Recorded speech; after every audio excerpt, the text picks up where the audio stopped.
6 de la mañana con 1 minuto. Hoy es miércoles 8 de junio. Sean todos ustedes bienvenidos a una emisión más de nuestro noticiero El Mundo a las 6. Miércoles, mitad de semana. Qué gusto poder iniciar la jornada junto a ustedes. Recuerden que nos pueden seguir a través de las diferentes señales.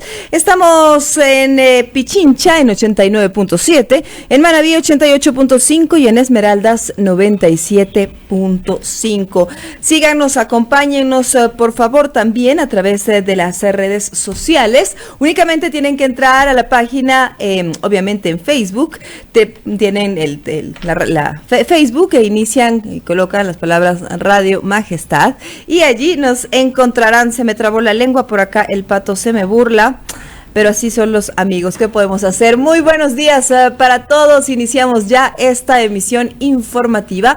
Nos acompañan en los controles Patricio Sánchez y también Juan Pablo Constante, DJ Line. Qué gusto poder acompañarlos en esta mitad de la semana. Le enviamos un caluroso saludo a nuestro compañero Néstor Aguilera, que no estará con nosotros la jornada del día de hoy porque continúa con problemas de salud. En todo caso, le mandamos un abrazo, esperamos que se recupere y que regrese con más fuerza a nuestra emisión informativa. Son las 6 de la mañana con 13 minutos. Gracias a todos quienes se van uniendo también a través de la página web www.majestadradio.com y a partir de las 7 de la mañana estaremos también conectados con Majestad Televisión. Yo soy Silra Traslaviña y como les dije, nuestro compañero Néstor no estará en esta emisión porque continúa delicado de salud. Son las 6:03, aquí empezamos El Mundo a las 6.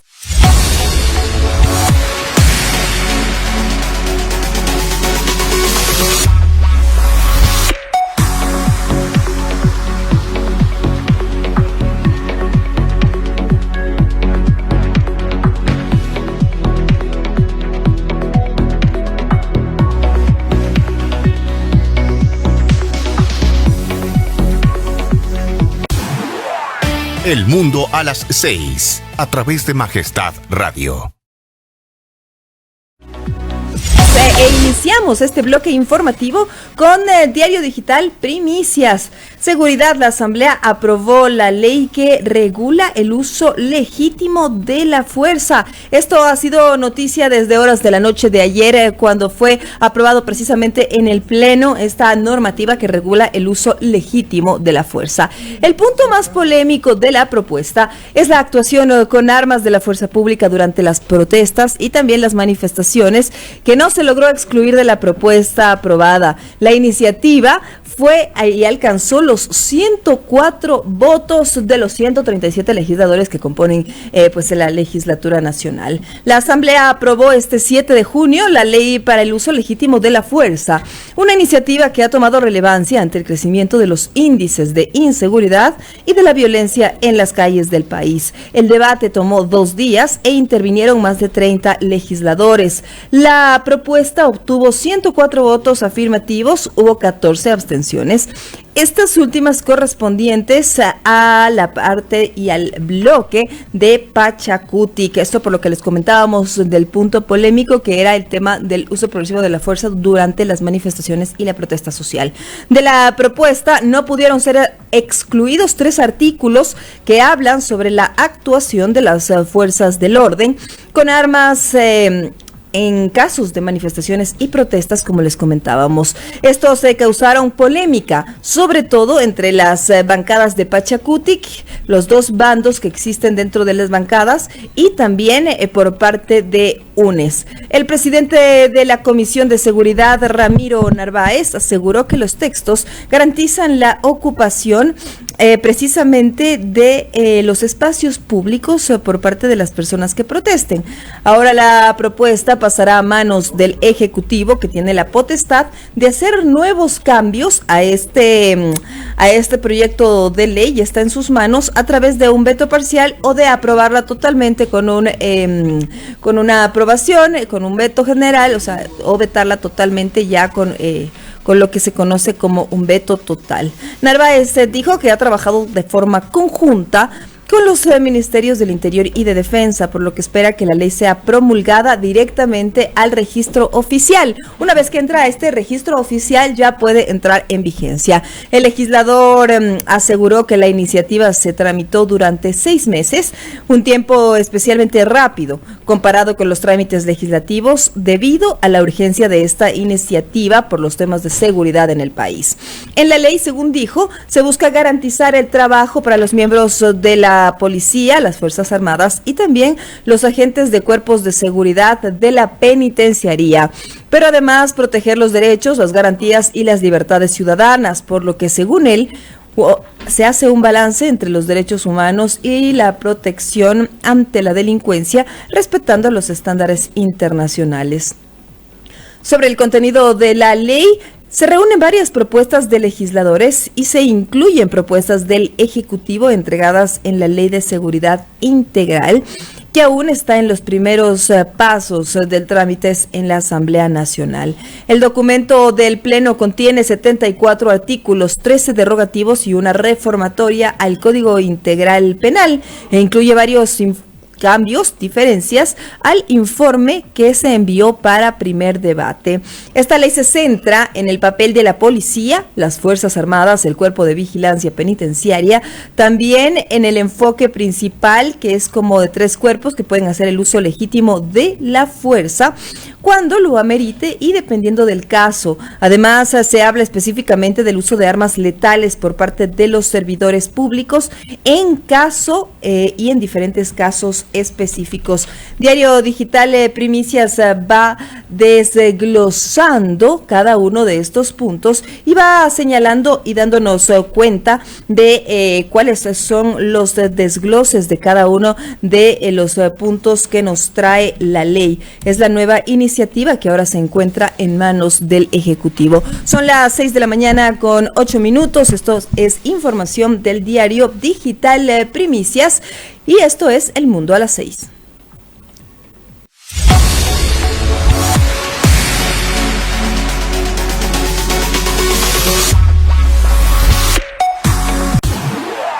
El Mundo a las 6, a través de Majestad Radio.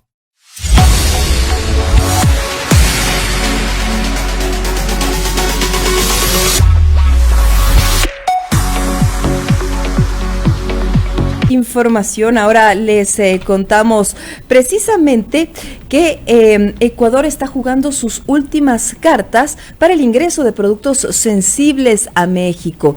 Esto debido, ustedes saben, a la negociación que se está realizando con ese país en aras de un acuerdo comercial. Los puntos sensibles, el camarón, el atún y el banano. Por ahí las mesas continúan en diálogo, sobre todo porque el sector pesquero se pronunció y pidió que no se les incluya en dentro de las negociaciones, ya que se afectaría a la industria local. Eso es lo que pidieron en una carta al presidente de la República, la industria bananera.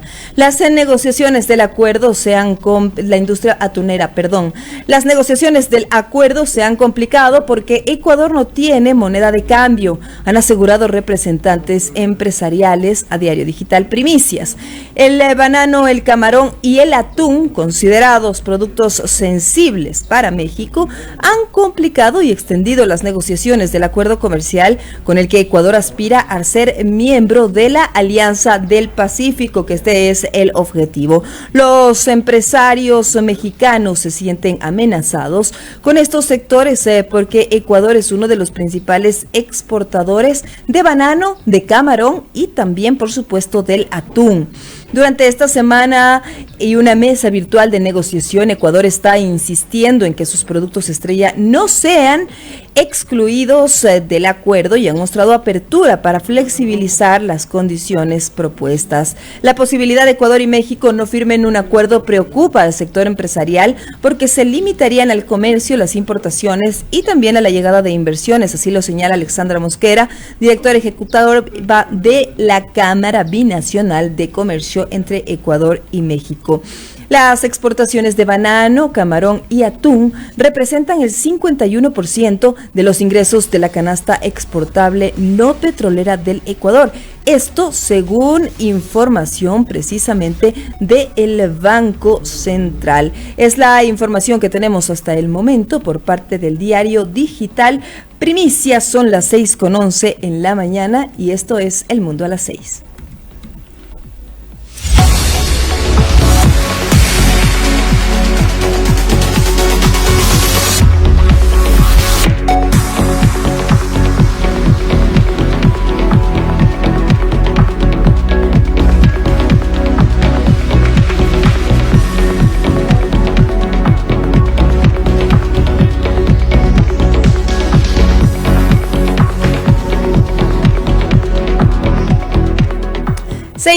Con 12 en la mañana revisamos información local. 21 movimientos van por la alcaldía de Quito. Información de diario El Comercio. En la carrera por la alcaldía de Quito aún no hay definiciones. A 44 días de que se inicien las primarias, hay 3 precandidatos sin un movimiento fuerte detrás, mientras los 4 movimientos con los mejores resultados de 2001 no definen los nombres según el registro electoral aprobados por el Pleno del Consejo Nacional Electoral el 23 de mayo. Hay 17 partidos y movimientos nacionales, otros 25 son de Pichincha y de estos últimos 13 son provinciales y 1 de Quito. El resto son organizaciones circunscritas a otros cantones de Pichincha o son parroquiales, según Denise de la Cruz, directora del Consejo Nacional Electoral de Pichincha, para optar por la alcaldía. Los movimientos tienen que estar circunscritos al cantón o a la provincia al tener un carácter nacional. Si se suman organizaciones nacionales más las provinciales y las parroquiales, para las seccionales de 2023 hay 21 movimientos que pueden ir por la alcaldía de la capital. Esa es la información que nos trae diario El Comercio cuando son ya las 6 de la mañana con 13 minutos y esto es El Mundo a las 6.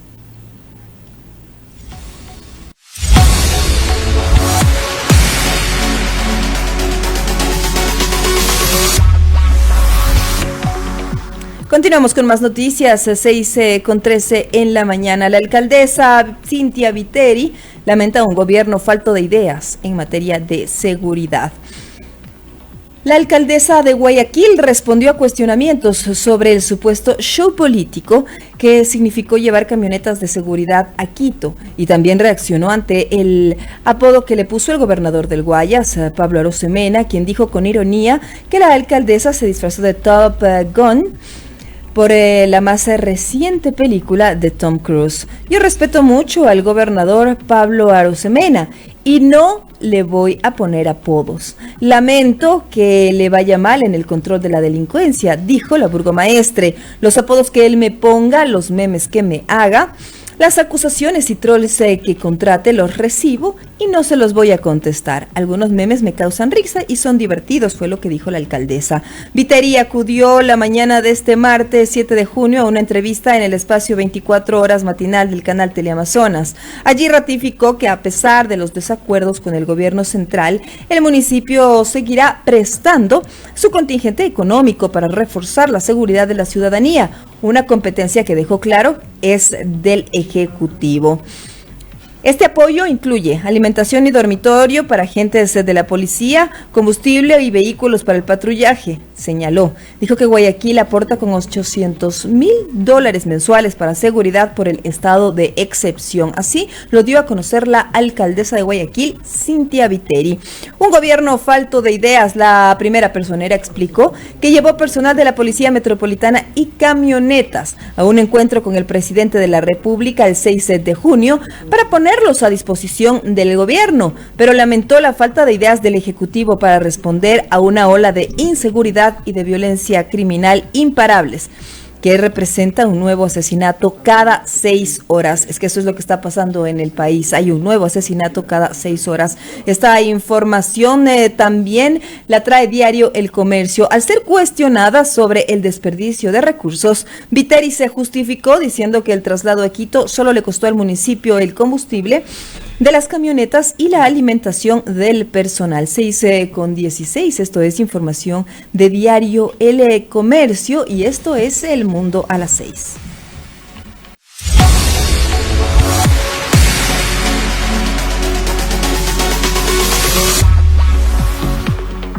Continuamos con más noticias. 6:16, Lazo parte a la Cumbre de las Américas para tratar temas de seguridad, migración y ambiente. Información de la revista Vistazo. El presidente ecuatoriano partió este martes de Quito con destino a Los Ángeles para participar en la Cumbre de las Américas con la intención de abordar como cuestiones centrales la agenda de seguridad para combatir el narcotráfico, la migración y el medio ambiente. Llevamos en nuestra agenda un tema fundamental que es el de la seguridad y requerimos del apoyo internacional para una lucha aún más efectiva contra el narcotráfico. Eso es lo que señaló el actual mandatario y es información que recoge la revista Vistazo. Profundiza también en esta información. Son las 6 de la mañana con 17 minutos y esto es El Mundo a las 6.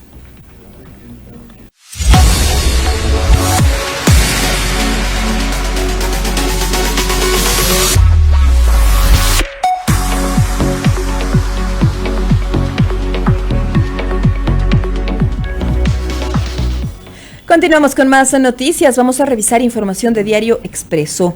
La inestabilidad en el IES, otra factura que deben pagar los afiliados. La renuncia del presidente del Consejo Directivo se suma a la remoción del director general. Los cambios constantes afectan a la entidad. El gobierno de Guillermo Lasso, que acaba de cumplir un año, deberá nombrar a su tercer delegado en este lapso ante el Consejo Directivo del Instituto Ecuatoriano de Seguridad Social, del IES. En la tarde del lunes, la renuncia de Francisco Cepeda se sumó a la remoción del director general de la institución, Nelson García, solicitada el viernes pasado por dos vocales del citado Consejo Rector. Cepeda había sucedido a Jorge Madero, quien estuvo 3 meses en funciones y se fue alegando amenazas de mafias en contra de él y de su familia. Ahora Cepeda se va denunciando una frágil gobernabilidad del IES y señalando anomalías en la forma en la que García fue destituido por los representantes de los empleadores y también de los asegurados. César Rodríguez y Luis Clavijo, cuya legitimidad también cuestionó y dijo que había propuesto renovarlos. En el último punto coincide Henry Llanes, vicepresidente de la Asociación de Afiliados, Jubilados y Pensionistas del IES en Pichincha, y recordó que los representantes de los empleadores y asegurados fueron electos para el periodo 2012-2016, que han sido prorrogados de forma excesiva y sin sustento, y que quienes desempeñan esos cargos no son ya los titulares, sino alternos que se principalizan, pero que ahora son quienes toman las decisiones. Recordó además que los afiliados han propuesto no solo renovar a sus representantes, sino que estos sean la mayoría en el Consejo, pues son los verdaderos dueños del Seguro Social que se nutre de las aportaciones. Información de Diario Expreso respecto a la salida de Francisco Cepeda. Son las 6 de la mañana con 19 minutos. Esto es El Mundo a las 6.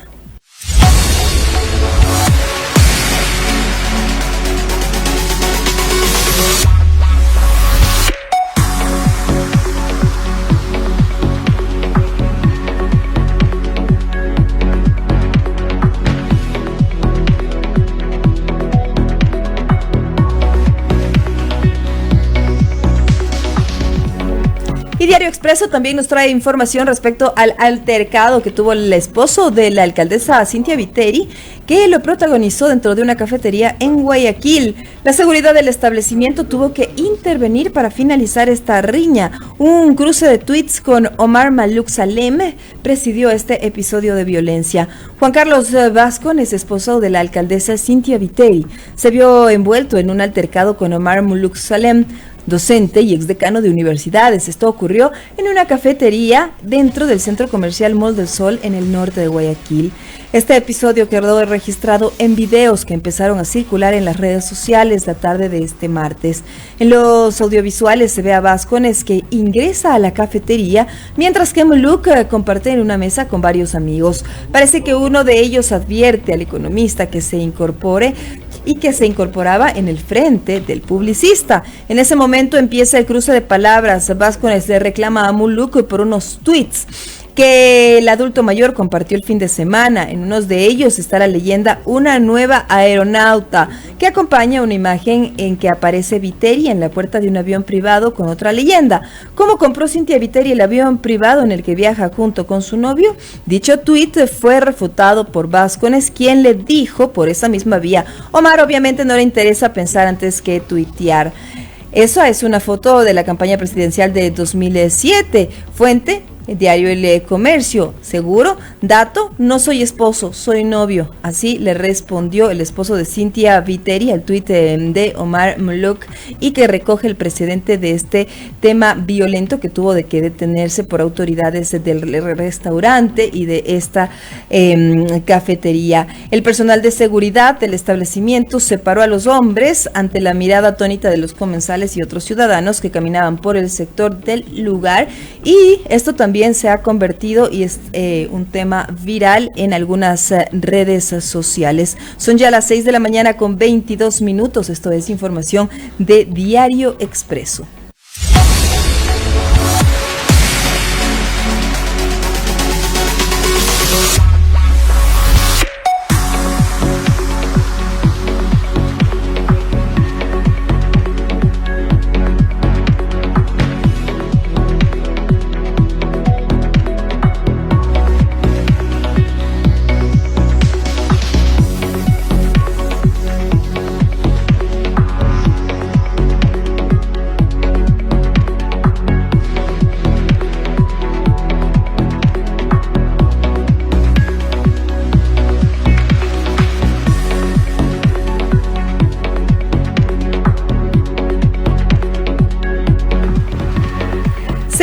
Con 23 en la mañana, revisamos información de diario El Telégrafo, pero más bien vamos a tocar temas internacionales que en realidad han causado conmoción. El ministro de la República Dominicana fue asesinado en su despacho.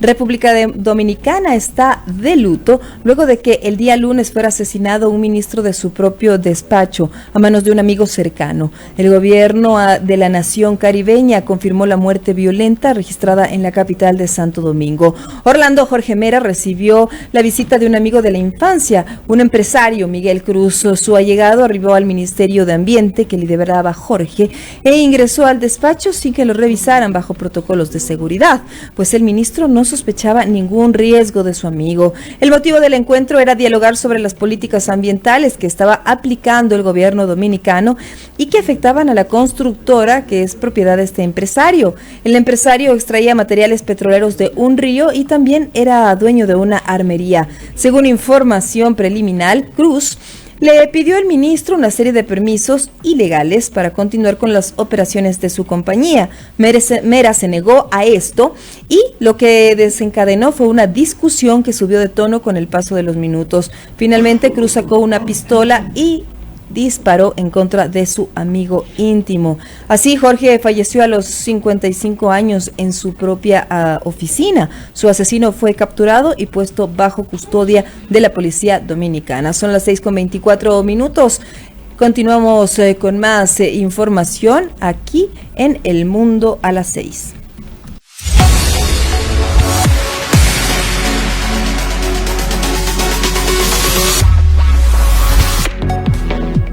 Continuamos con más noticias internacionales. Diario El País nos trae: la escasez de gas sume a Argentina en una nueva crisis política. La salida anticipada de Matías Culfas, un ministro cercano al presidente Fernández, aviva la pelea con el kirchnerismo. Argentina se enreda una vez más en los obstáculos para construir un gasoducto. Han eyectado durante el fin de semana también y han convocado a un gabinete de ministros de desarrollo productivo. Esta es información que nos trae Diario El País respecto a lo que está pasando en Argentina. 6:25. Esto es El Mundo a las 6.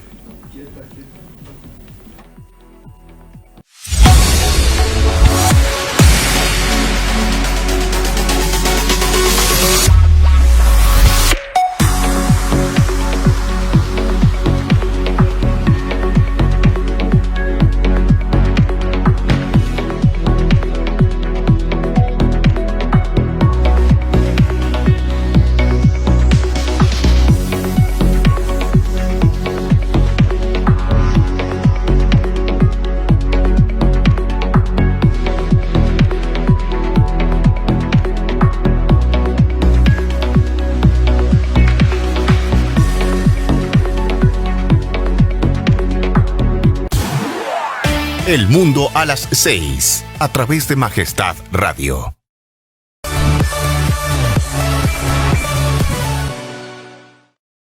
Desde ahora disfruta del mejor internet y televisión por fibra con TVNet. Aumentamos la velocidad y disminuimos los precios. Navega sin límites con 80 megas solo por $25. Adquiere nuestros planes internet y televisión por fibra con TVNet por solo $35. Con 80 megas. Estamos ubicados en la calle Guayaquil entre Río Mulaute y Pachatanga. Contáctanos al 0983 62 36 29. TVNet en La Concordia, Santo Domingo y Viche. Instalación gratis, aplican restricciones. Todos nuestros precios incluyen impuestos. TVNet, más entretenimiento. Actuamos con libertad de expresión y responsabilidad, respetando la diversidad de opinión de cada uno de nuestros invitados, con información veraz, contextualizada y precisa de Ecuador y del mundo. Verificamos la información y no damos paso a noticias falsas. Además, aquí se escuchan todas las voces sin excepción. Las noticias, entrevistas y nuestra opinión aquí, en El Mundo a las 6. Recuerde seguirnos a través de nuestra señal en Majestad Radio de 6 a 8 de la mañana. Santo Domingo, la capital de la carne, presenta La Artesana Carnes y Vinos.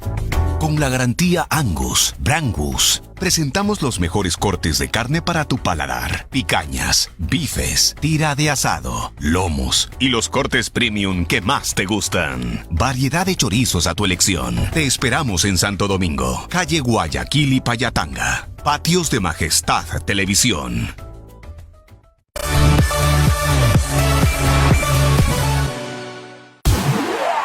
El mundo a las 6, a través de Majestad Radio.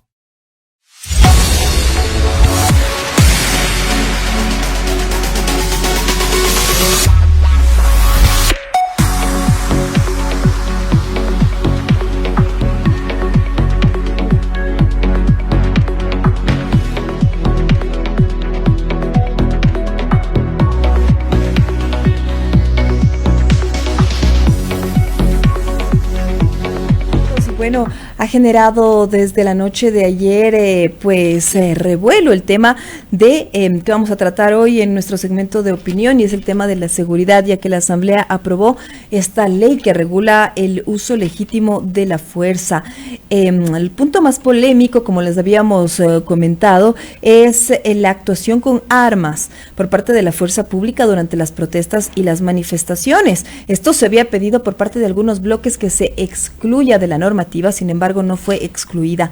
Ahora esta ley, este proyecto de ley se encuentra en manos del Ejecutivo a la espera de su veto, ya sea parcial, total o que definitivamente ya pase el tiempo determinado y que se lo ingrese al registro oficial para que entre en vigencia. Ahora, quisiéramos un poco desglosar y hablar sobre esta ley. ¿Cuándo van a poder utilizar los uniformados el uso de la fuerza progresiva, tal como lo dice esta normativa, que busca precisamente y es parte del plan de las autoridades, en este caso en conjunto con el Poder Legislativo, que están aprobando esta ley que busca reducir los índices de inseguridad que tanto han azotado al país?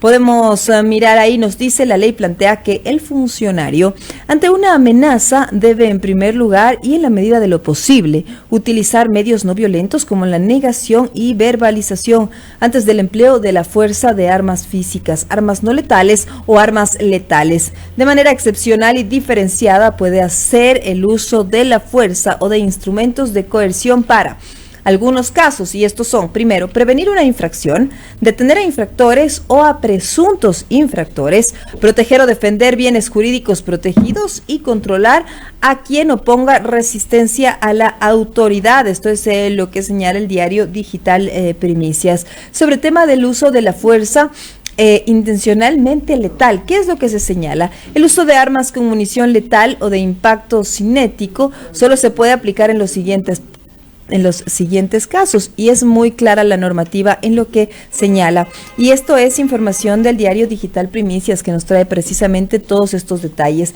En defensa propia o de otras personas, cuando haya una amenaza o un peligro inminente de muerte o de lesiones graves, para evitar también que se cometan delitos, alguna amenaza o peligro inminente de muerte o de lesiones graves, para evitar también que se realicen o que una persona pueda ser detenida, pero una persona siempre y cuando pues represente una amenaza o un peligro inminente de muerte o de lesiones graves y oponga resistencia a la autoridad. Es decir, tiene que haber una resistencia a la autoridad pertinente para que en efecto se pueda usar el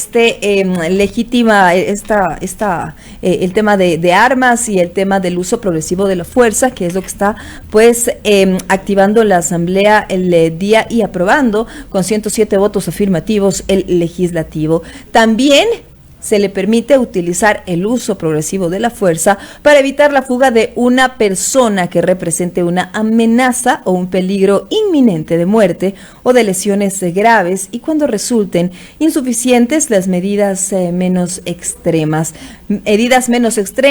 Tenemos otros protocolos ahí, entonces esto es lo que se ha señalado. La crítica central, como les decimos, es el tema de la protesta social, que se pueda utilizar, que se pueda hacer el uso progresivo de la fuerza en la protesta social, ya que se podría entender de diferentes maneras y como una manera también de frenar la protesta social. Entonces, vamos a revisar algunos tweets de algunos legisladores que se pronunciaron posterior a que se aprobara esta normativa en el Ejecutivo. Por ejemplo, Johanna Moreira señaló: sí, por la seguridad, sí, y para que se acaben los pretextos de una supuesta falta de la ley, uso legítimo de la fuerza. Ahora el Estado debe unir esfuerzos para enfrentar la violencia en todas sus formas y la inseguridad. Lo que no vamos a permitir es que se reprima al pueblo que protesta. Esto señalaba a la legisladora expulsada de la Izquierda Democrática, Johanna Moreira, ahora independiente. La ley del uso progresivo de la fuerza es una herramienta que busca diferenciar su aplicación en la parte de la violencia criminal y también de la violencia política. Pero hay que entender que la seguridad ciudadana no solo depende de la acción de la fuerza pública, sino de un plan de desarrollo con trabajo, política, salud, bienestar social, etcétera. Es decir, también hacía un llamado a un trabajo conjunto en las diferentes áreas para frenar los temas de la violencia.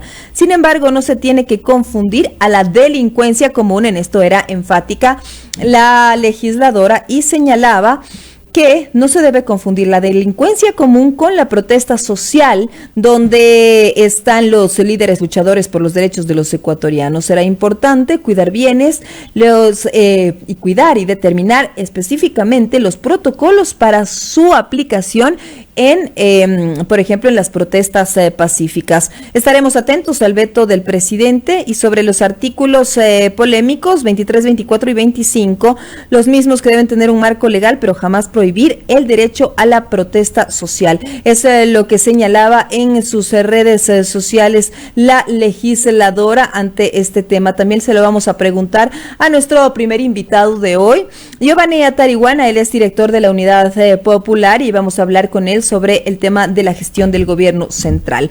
Hago una pausa en este punto cuando son las 6 de la mañana con 35 minutos para comentarles quiénes nos acompañarán durante la jornada de hoy. Como les dijimos, Giovanni Atarihuana, director de Unidad Popular, para hablar específicamente de la gestión del gobierno central. También estará con nosotros José Cabrera, él es consejero del Consejo Nacional Electoral. Con él hablaremos sobre el calendario electoral y también algunos temas respecto de los plazos que tiene el presidente para responder a una revocatoria del mandato, que también ya fue llamado por el Consejo Nacional Electoral. Finalmente, y vía telefónica, estará con nosotros Virgilio Saquicela.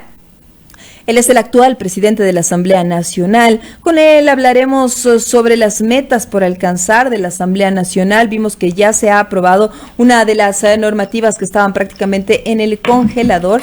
Entonces, por ahí también tendremos varios puntos y varios temas que tratar. Sobre el tema de la seguridad, también la ley aprobada en el legislativo está determinando algunos puntos importantes. Dispone que el cuerpo de vigilancia penitenciaria se ha dividido en dos: los agentes comunes que tratan directamente con las personas privadas de la libertad y un grupo especializado de seguridad y vigilancia de la penitenciaría para intervenciones de alta complejidad o crisis. Esto debido, recordarán, pues a todos los temas que han estallado en las cárceles del país, en los que el gobierno no ha podido mantener un control, en los que se nota que no tiene un control en el tema de seguridad dentro de las cárceles y que obviamente no está dominando el tema dentro ya a la interna de las cárceles. Un grupo especializado de seguridad y vigilancia penitenciaria que estaría a cargo de las intervenciones de alta complejidad o crisis que supongan también un riesgo inminente para la amenaza a la vida e integridad de las personas privadas de la libertad, terceros o los servidores. En situaciones de emergencia podría actuar también la Policía Nacional y en casos de emergencia y de grave riesgo el presidente podría disponer del empleo de las Fuerzas Armadas para ingresar a los centros de privación de libertad hasta retomar el control. Esto es importante ya que, como ustedes sabrán, no se permite el ingreso de las Fuerzas Armadas. Ellos pueden estar a determinada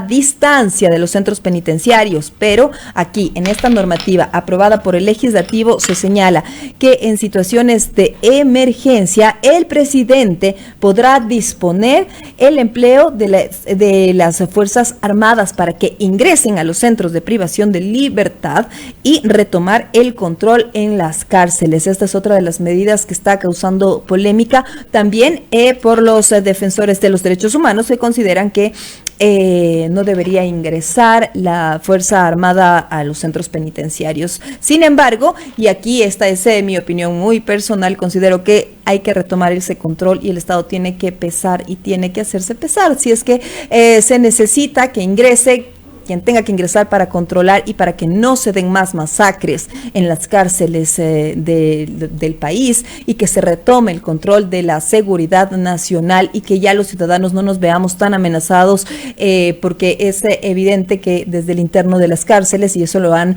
revelado varias investigaciones, pues incluso se maneja la delincuencia en el exterior. Además, la normativa de la que estamos conversando, que ya fue aprobada por el Legislativo con 107 votos a favor y que deberá ser vetada por el presidente, señala sobre el uso de los animales, plantea el adiestramiento de perros o caballos, y este será excepcional. Esta se podrá ejecutar solo con técnicas y tácticas específicas por parte del guía en las circunstancias siguientes: patrullaje preventivo, rural y fronterizo, protección de dignatarios en eventos públicos y privados con asistencia masiva de personas. También en esto hay que tener un poco de cuidado, ¿no? Porque estamos en un evento masivo que tal vez no represente un tema de amenaza a la sociedad. Entonces creo que todos estas normativas que están siendo y que fueron incluidas en el proyecto de ley aprobado deben ser bien tratadas, bien analizadas y sobre todo pensando en la manera en las que se las va a ejecutar para que no afecten también a ciudadanos comunes que están realizando determinado trabajo, que se van a un concierto, etcétera. Esto sobre el tema de los animales. También para la búsqueda y rescate de personas, la localización de restos humanos en áreas de difícil acceso y de desastres naturales. Las operaciones conjuntas con entidades encargadas de la emergencia, los desastres y las crisis. Esto es en lo que respecta precisamente a este punto de la Asamblea Nacional y de esta normativa que ha sido aprobada, y como les digo, que su principal cuestionamiento es que permita a la gente y permita a tener una mayor seguridad. Sin embargo, sí se debe tener en cuenta diferentes puntos como el de la protesta social, ya que no puede ser criminalizada. 6 de la mañana con 40 minutos. Esto es El Mundo a las 6 y vamos a continuar hablando respecto ahora a la violencia, el tema de la violencia en los diferentes puntos. ¿Por qué les digo esto? Por el altercado que precisamente se protagonizó en una se protagonizó en una cafetería en Guayaquil. ¿Y por qué llegamos a este punto? Es el tema también de la violencia que se emplea en las redes sociales y que definitivamente no debería ser parte ni tampoco normalizarse. ¿Por qué? Porque este es un enfrentamiento entre el esposo de la alcaldesa de Guayaquil y un académico. ¿Y cómo inicia estos enfrentamientos? Empiezan a través de las redes sociales, empiezan a través de Twitter. Omar Malouk Salem, que es un reconocido académico, pues pone un tuit en contra de la alcaldesa, mencionando también al esposo de Viteri. Él le aclara por redes sociales, se encuentran en una cafetería y ¿qué es lo que pasa? Se desata un hecho violento ante la mirada atónita de todas las personas. Estamos llegando a una sociedad de violencia, una sociedad en la que hay un paso de la agresión digital, del tuit, a que se vean en la calle y los diferentes pues personajes que están en contra y que ya se tuvieron sus posiciones contradictorias y se afectaron a través de las redes sociales, pues lleguen a este punto de la agresión. Creo que esto deberíamos ir parando. Creo que no se puede manejar una sociedad tan violenta. Creo que el ejemplo es desde nuestras casas, desde nuestros hogares. Creo que no se puede esconder la gente detrás de un computador para insultar, para vejar, para tener términos en contra de ya sea de mujeres, hombres, etcétera. Creo que hay que pensar muy bien antes de escribir tweets, antes de generar estas polémicas en el área digital que pueden saltar precisamente al tema ya físico y a un enfrentamiento como vemos que ocurrió con precisamente el esposo de la alcaldesa, que protagoniza este altercado en una cafetería ante la vista atónita de las personas que se encontraban en el lugar. Finalmente, quiero cerrar este comentario y esta posición diciendo que definitivamente al gobierno le falta mucho en el tema de comunicación.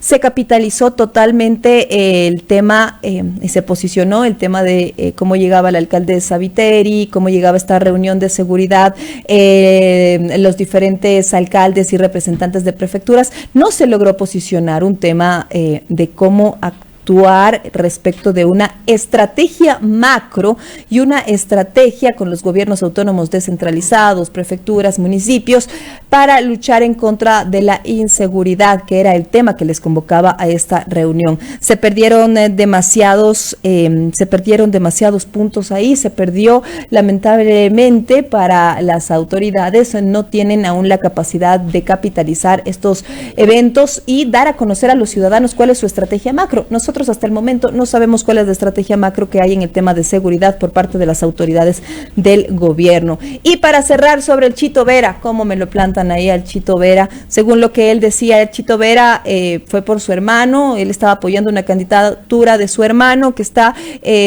con el lado del correísmo y por eso le habrían cancelado en Carondelet pues su cita. Creo que eso también era un tema de evaluar. El Chito Vera es un deportista.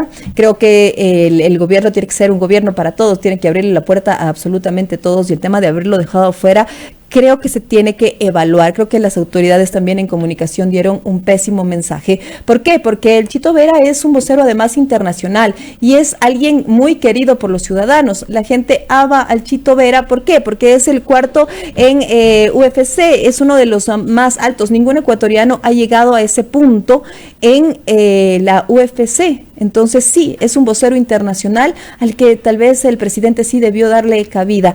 Eso es la opinión el día de hoy, que realmente tienen que tomar acciones, tienen que sentarse a conversar con todos y no únicamente porque estuvo apoyando a su hermano en una alcaldía local o a una que está accediendo a algún cargo popular local de un grupo, ya sea cualquiera. En este caso había sido, según información, que está postulando con el correísmo. Sin embargo, estaba apoyando a su hermano, que es lo que haría cualquier persona. Dígame usted cómo no apoyar al hermano, a la hermana, al primo que está en algún tema de un cargo. Yo creo que eso es un tema de familia y que se debió manejar diferente por parte de las autoridades. 6:45 a.m. En pocos minutos vamos a dar inicio con nuestra primera entrevista, porque ya se encuentra por acá nuestro primer invitado. Se encuentra por aquí ya Giovanni Atariguana. Con él vamos a conversar sobre los diferentes puntos, también las gestiones del gobierno central y cuáles son sus puntos de vista. Él es director de la Unidad Popular. 6:45 por la mañana. Esto es El Mundo a las 6 por la señal de Majestad Radio y Majestad Televisión. El Mundo a las 6 a través de Majestad Radio.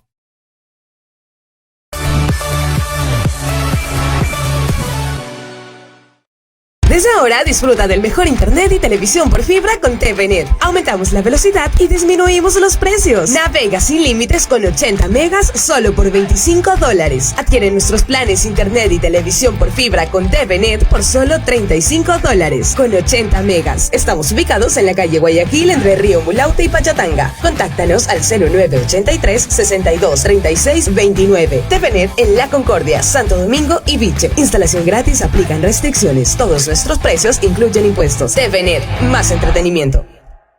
Actuamos con libertad de expresión y responsabilidad, respetando la diversidad de opinión de cada uno de nuestros invitados, con información veraz, contextualizada y precisa de Ecuador y del mundo. Verificamos la información y no damos paso a noticias falsas. Además, aquí se escuchan todas las voces sin excepción.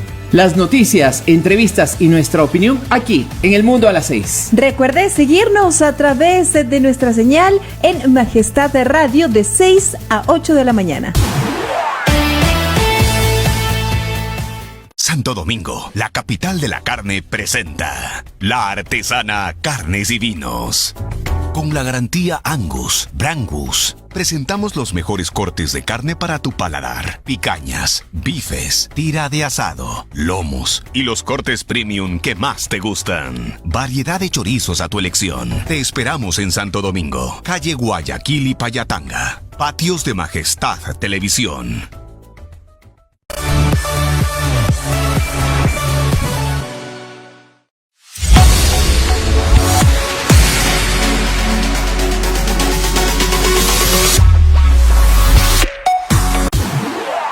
El Mundo a las 6 a través de Majestad Radio.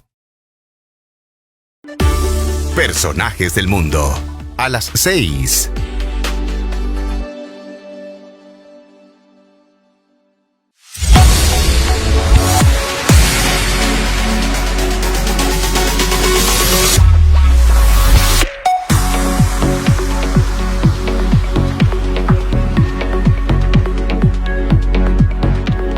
Seis de la mañana con 48 minutos, iniciamos ya nuestro diálogo y estamos con nuestro primer invitado, el Giovanni Atariguana, director de la Unidad Popular. Vamos a hablar de algunas críticas y algunas acciones que van a tomar por el tema de las actuaciones del gobierno central. ¿Qué tal? Bienvenido, Giovanni, buenos días.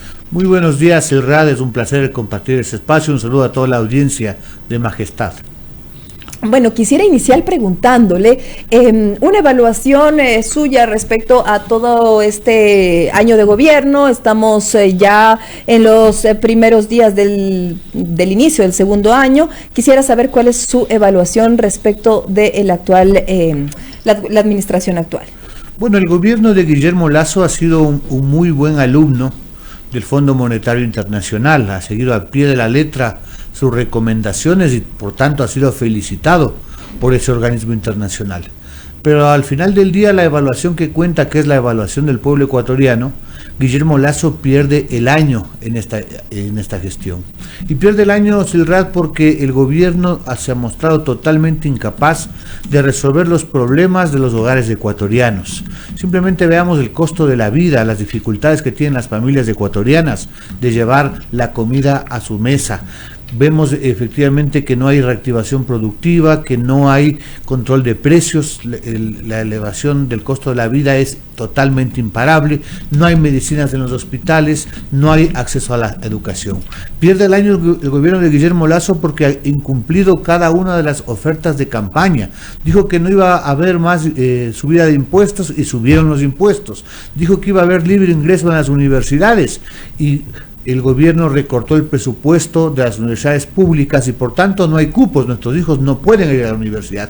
Y pierde el año, Silrad, el gobierno de Guillermo Lasso porque su política económica ha sido totalmente antipopular, ha empobrecido a millones de hogares ecuatorianos porque ha llevado adelante medidas como la elevación permanente del precio de los combustibles, que ha significado mayor pobreza para los ecuatorianos. Al final del día, reitero, en este año de evaluación, Guillermo Lasso pierde el año. Pierde el año es lo que usted nos señala. Sin embargo, por ejemplo, a ver, en el tema del Fondo Monetario Internacional, que yo entiendo cuál es su punto claramente, pero también me toca cuestionarle y preguntarle, ¿qué hacemos si no pagamos? Si no pagamos, sube el riesgo país. Si no pagamos a las diferentes entidades internacionales lo que le debemos, también las condiciones para conseguir créditos, para conseguir préstamos, se nos complican, se vuelven más difíciles y terminamos pagando mayores intereses. Y un país como el nuestro necesita el dinero del Fondo Internacional, necesita el dinero de diferentes organismos internacionales, porque no tenemos una caja fiscal lo suficientemente fuerte.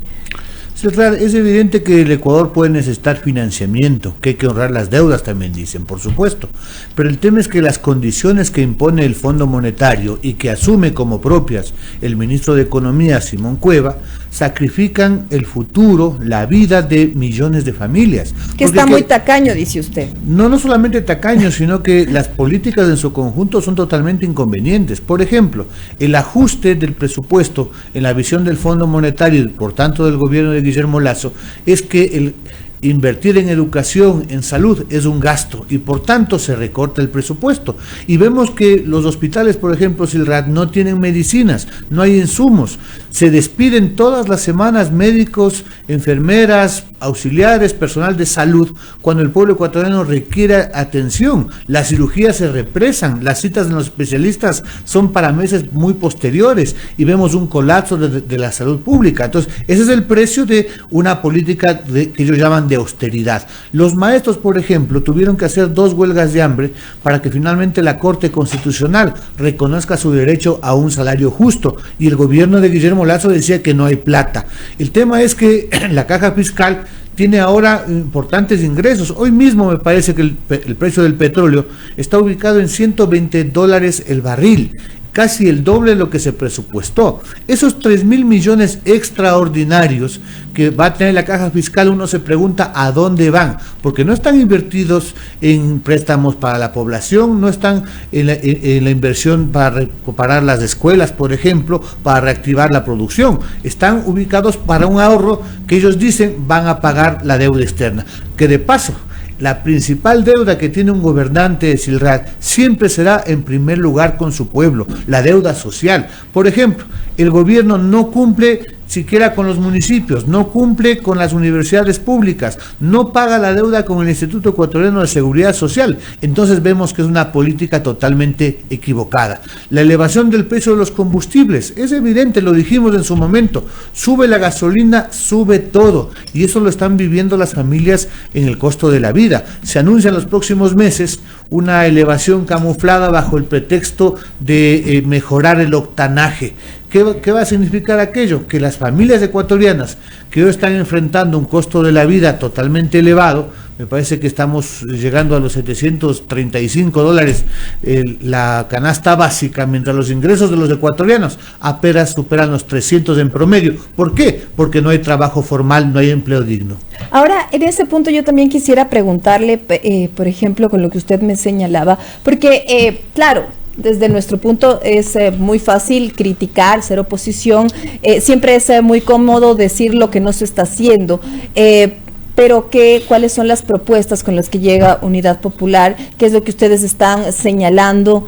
¿Qué es lo que ustedes también piden? Porque, por ejemplo, ¿cómo se administra un país? ¿Cómo se logra llegar a un equilibrio fiscal, no generar más deuda y cumplir también con las obligaciones internacionales adquiridas? Porque no se pueden dejar de pagar. No somos un país que esté en la capacidad de únicamente dejar de pagar, porque nos cierran eso y el país correría aún mayores riesgos.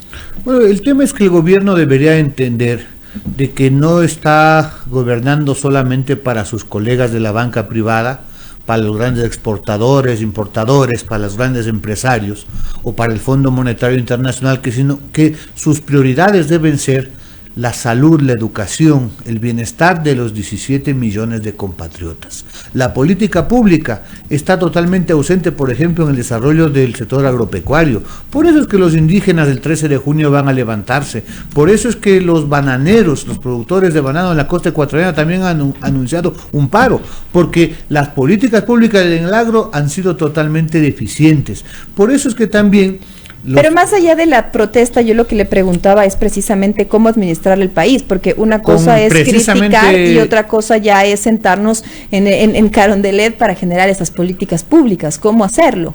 Precisamente, Silrad, el tema es cuál es la prioridad del gobierno. Si la prioridad del gobierno es simplemente beneficiar a los de siempre, está muy bien la macroeconomía, entre comillas. Pero si la visión de un gobierno es correcta y atender a la mayoría de la población, por ejemplo, deberíamos plantear que toda la recaudación extraordinaria que tienen por vía impuestos, que está batiendo récord, por el impuesto a la renta, por el impuesto al valor agregado, estamos hablando de un ingreso de 17,000 millones de dólares. Eso debe invertirse en el propio pueblo en primer lugar: salud, educación, vialidad. Hablábamos de los ingresos extraordinarios del petróleo. Eso es política pública, pensar en la mayoría. Pero adicionalmente están temas tan claros como el cobrar a los grandes evasores que tienen ingresos multimillonarios y que le están estafando al pueblo ecuatoriano. La CEPAL lo dice, no lo dice Unidad Popular. Son 7.500 millones de dólares que al año se dejan de cobrar precisamente los grandes evasores. Incluso yo recuerdo que el presidente Guillermo Lasso hizo público el nombre de Fidel Egas, el presidente del Banco del Pichincha, y lo acusó de ser uno de los principales, si no el más grande evasor. La pregunta es, ¿por qué no le cobra? Nosotros le decimos como una propuesta concreta: plata para educación, para salud, cobre a los grandes evasores. Para eso se requiere decisión política, porque el servicio de rentas internas es muy ágil, muy eficiente cuando se trata de cerrar un pequeño negocio, una tienda, un almacén que tiene problemas de facturación, pero se hacen de la vista gorda cuando se trata de los peces grandes. Ahora quisiera también preguntarle, porque usted nos decía que en efecto hay un aumento en el tema del aceite, en el tema de la canasta familiar, etcétera. Sin embargo, diferentes analistas lo que han considerado es que esto es un tema que está muy relacionado con la guerra de Rusia y Ucrania, ya que nosotros era uno de nuestros principales países a los que nosotros les enviábamos nuestra oferta exportable, y que esto definitivamente nos está encareciendo, porque además les comprábamos materia para los diferentes. Por eso es que el aceite pasa como de 2.40 a alrededor de $3.30 aproximadamente. Entonces son cosas que nos afectan ya en la casa, nos afectan ya a los ciudadanos, porque se miran estas alzas, pero no son un tema de política nacional. Esa es una visión unilateral que quiere posicionar el gobierno. Por supuesto que impacta la guerra en Ucrania, la inflación mundial, pero hay políticas públicas que no se están tomando o se están tomando de forma equivocada en el país y que contribuyen a que tengamos la inflación más alta de los últimos, me parece, 5 o 6 años, ¿no es cierto?, a nivel general, porque sube todo, absolutamente todo. Y esta falta de políticas públicas tiene que ver, en primer lugar, porque no hay un apoyo a la producción nacional. Ahora mismo no hay tasas de interés bajas para que los microempresarios, las pequeñas y medianas empresas que la genera empleo puedan sobrevivir. Están asfixiados por la banca. Por otra parte, no hay apoyo al precio oficial. Veamos el tema de la leche. Subió el precio de venta al público, todos lo sabemos, cerca de $1 están pagando. Sin embargo, los productores, los que contribuyen, son cientos de miles en la sierra ecuatoriana, siguen recibiendo apenas 28, 30 centavos el costo del litro de leche, es decir, están desprotegidos. No hay apoyo en el tema, subió la urea. Ahí debería haber efectivamente un estímulo, un subsidio por parte del Estado para algo que es fundamental para garantizar la soberanía alimentaria. No existe. Y por otro lado, o sea, el tema de subsidios debería ser fortalecido. Por supuesto, en temas que garanticen la comida. ¿Qué es más esencial, Silrad? que la familia ecuatoriana tenga acceso a comida suficiente, y eso pasa por apoyar a los productores, que no pueden estar simplemente abandonados. Pero adicionalmente, este tema de subir los combustibles genera una ola especulativa y no hay en absoluto control de precios. Entonces estamos hablando de un gobierno que hace muy poco, por no decir nada, absolutamente en el tema de controlar el alto costo de la vida. Si eso le sumamos, efectivamente, una política que no hay inversión social, por tanto no hay inversión en la obra pública, no hay generación de empleo, las tasas de interés tan altas en la banca privada no permite que los microempresarios, que los medianos y pequeños emprendedores, que son los que generan empleo, puedan generar efectivamente soluciones para la población. Estamos obviamente en la indefección. Ahora quisiera preguntarles sobre las diferentes acciones que ustedes van a tomar. Sabemos, y lo han anunciado, el movimiento indígena va a salir a las calles, han dicho que van a realizar una protesta pacífica el próximo 13 de junio. ¿Ustedes se van a unir a esta protesta pacífica? ¿Tienen también algunas otras acciones planificadas? Bueno, cuando el gobierno no responde, no resuelve los problemas, en democracia el pueblo tiene el derecho de salir a las calles, plantear su desacuerdo, plantear las propuestas y obviamente en democracia exigir cambios en la política del régimen. Eso está ocurriendo con Guillermo Lasso. El descontento que siente la población se está convirtiendo en movilización y el mes de junio se va a expresar de manera multilateral y creciente. Nosotros como partido político, la Unidad Popular, vamos a estar junto a las bases sociales reclamando por los derechos. Vamos a estar el día 9 de junio, el día de mañana, en una jornada que han convocado las federaciones de estudiantes secundarios y universitarios a propósito de reclamar que haya presupuesto universitario, presupuesto para la educación, más cupo para nuestros hijos en la educación superior. Vamos a estar junto a los el movimiento indígena. Quisiera hacerle una pausita en el tema de los estudiantes. ¿Cómo resolvemos este problema que no es de ahora, que es de años atrás, por el tema de los ciudadanos, de los chicos que salen y que definitivamente no tienen un cupo porque no hay la capacidad suficiente para que todos tengan cupos? Porque lo ideal, obviamente, es que todos tengan su cupo, pero ¿cómo hacemos ahí? O sea, ¿cuál es su estrategia? ¿Cuál sería el planteamiento que ustedes tienen? Porque no es un problema de este gobierno, es un problema de años atrás, que no hemos tenido a nuestros jóvenes con oportunidades, las oportunidades que merecen y que deberían tener para poder estudiar y para tener un acceso a la universidad. Partamos de que es un derecho de la juventud cumplir sus sueños y es un factor importante tener buenos profesionales para el desarrollo del país. Por tanto, es una obligación de este gobierno. Ya hay que dejar el pasado. El gobierno tiene un año y tiene los fondos suficientes. Y precisamente para eso se requiere que el gobierno aumente el presupuesto o cumpla con la ley en el tema de las escuelas politécnicas y universidades públicas. Hay que ubicar el Fondo Permanente de Universidades, el FOPEDEUPO, se nutre de dos fuentes, el impuesto a la renta y el impuesto al valor agregado. Los dos impuestos hay un crecimiento cerca del 35%. Eso no se ve reflejado en el presupuesto que tiene la Universidad Central o la Universidad Estatal de Guayaquil. Pero con presupuesto no hay más aulas ni más ingresos. ¿Cómo hacemos para que lleguen los chicos? Por supuesto, Silrada, al revés. Si hay presupuesto, las universidades pueden ampliar la oferta académica, contratar más profesores, hacer infraestructura y crecer. Lo que está ocurriendo es completamente lo contrario. Si el gobierno les quitó el año pasado cerca de 100 millones de dólares, no solamente no se aumentaron, se disminuyeron los cupos. Las cifras, más allá de lo que dice la CENACID, es que cerca de 205,000 jóvenes en este año se quedaron fuera de la universidad. Es decir, necesitamos cambiar esa tendencia perversa que frustra a millones de jóvenes ecuatorianos en el tema del futuro. Y por eso es que vamos a estar el día 9 junto a los estudiantes reclamando precisamente presupuesto para que se creen cupos y por tanto los jóvenes puedan ir a las universidades. El día 9, estamos hablando del día de mañana. Ustedes van a realizar entonces una movilización el día ya de mañana con las exigencias planteadas, porque precisamente en ese punto le había cortado. Sí, precisamente es una acción que convocan las federaciones de estudiantes. Nosotros vamos a apoyar, por supuesto, las Juventudes de Unidad Popular. Pero el día 13 de junio la CONAIE ha convocado una acción que ellos dicen sostenida, progresiva e indefinida en los sectores rurales del país. Y entiendo que, por ejemplo, la Asociación de Productores Bananeros también van a sumar, porque la cuestión del agro está realmente compleja.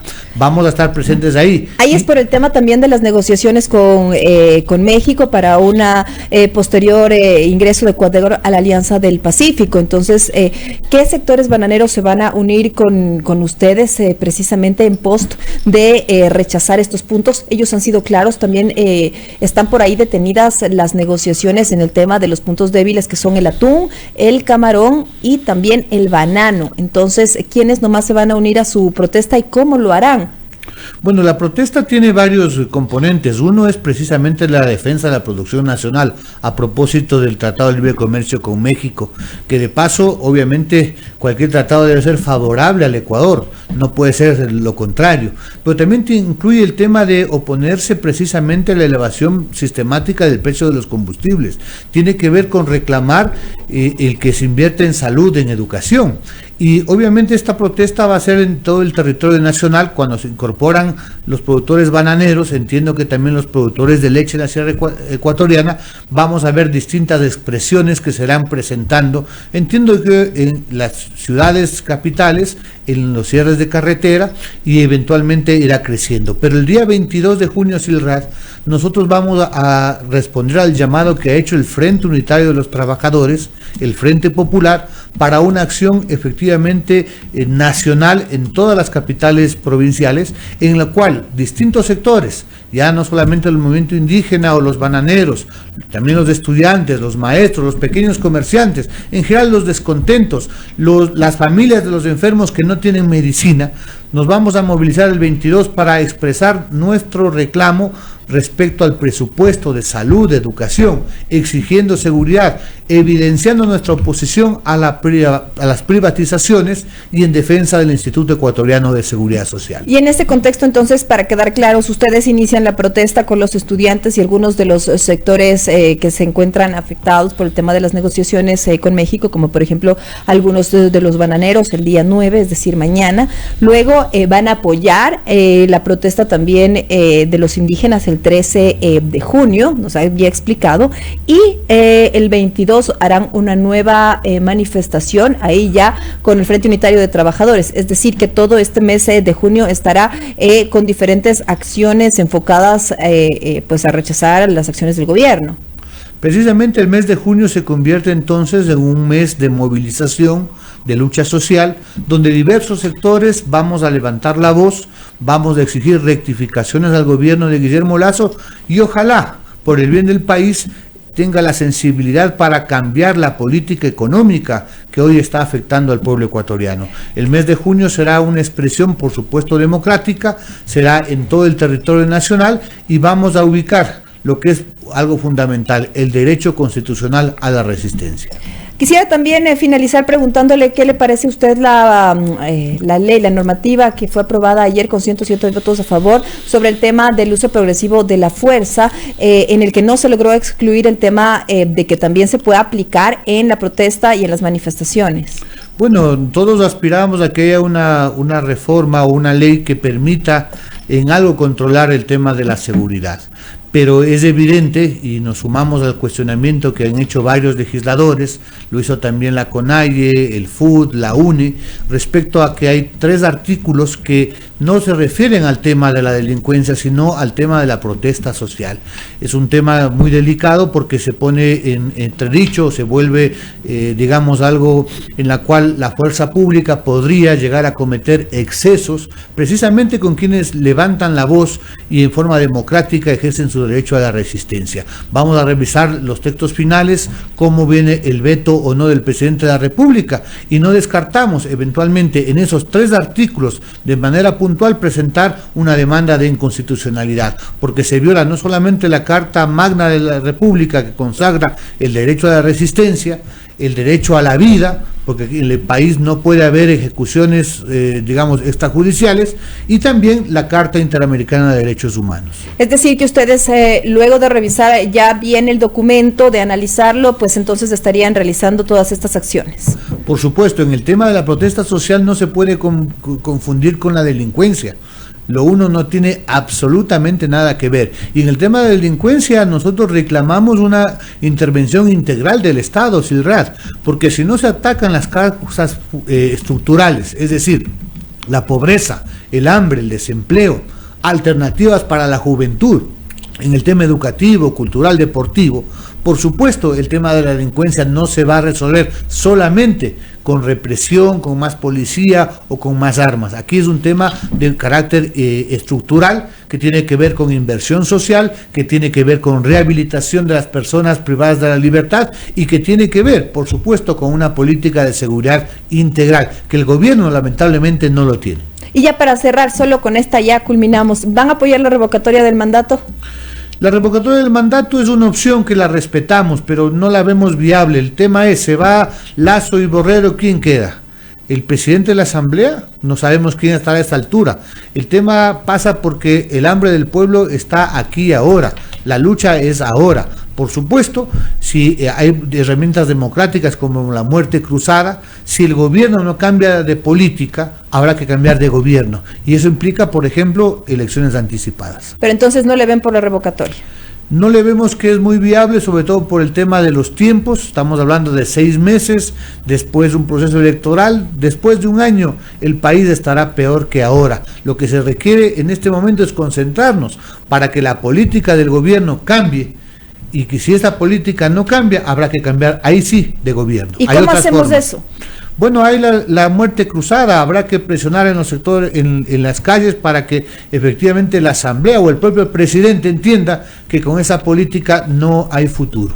Muchas gracias por su tiempo, muchas gracias por este diálogo, señora Atariguana, que nos ha venido a exponer aquí todos los puntos respecto y las acciones que estarán realizando en los próximos días en contra del actual gobierno y las exigencias también que tienen. Son las 7 de la mañana con 12 minutos, esto es El Mundo a las 6, agradecemos a nuestro invitado y pues aquí siempre las puertas abiertas para todos ustedes.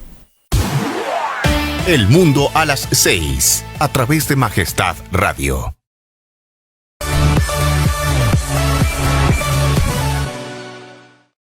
Desde ahora disfruta del mejor internet y televisión por fibra con TVNet. Aumentamos la velocidad y disminuimos los precios. Navega sin límites con 80 megas solo por $25. Adquiere nuestros planes internet y televisión por fibra con TVNet por solo $35 con 80 megas. Estamos ubicados en la calle Guayaquil entre Río Mulaute y Pachatanga. Contáctanos al 0983-623629. TVNet en La Concordia, Santo Domingo y Viche. Instalación gratis, aplican restricciones. Todos nuestros precios incluyen impuestos. TVNet, más entretenimiento. Actuamos con libertad de expresión y responsabilidad, respetando la diversidad de opinión de cada uno de nuestros invitados, con información veraz, contextualizada y precisa de Ecuador y del mundo. Verificamos la información y no damos paso a noticias falsas. Además, aquí se escuchan todas las voces sin excepción. Las noticias, entrevistas y nuestra opinión aquí en El Mundo a las 6. Recuerde seguirnos a través de nuestra señal en Majestad Radio de 6 a 8 de la mañana. Santo Domingo, la capital de la carne, presenta La Artesana Carnes y Vinos. Con la garantía Angus, Brangus, presentamos los mejores cortes de carne para tu paladar. Picañas, bifes, tira de asado, lomos y los cortes premium que más te gustan. Variedad de chorizos a tu elección. Te esperamos en Santo Domingo, calle Guayaquil y Payatanga. Patios de Majestad Televisión.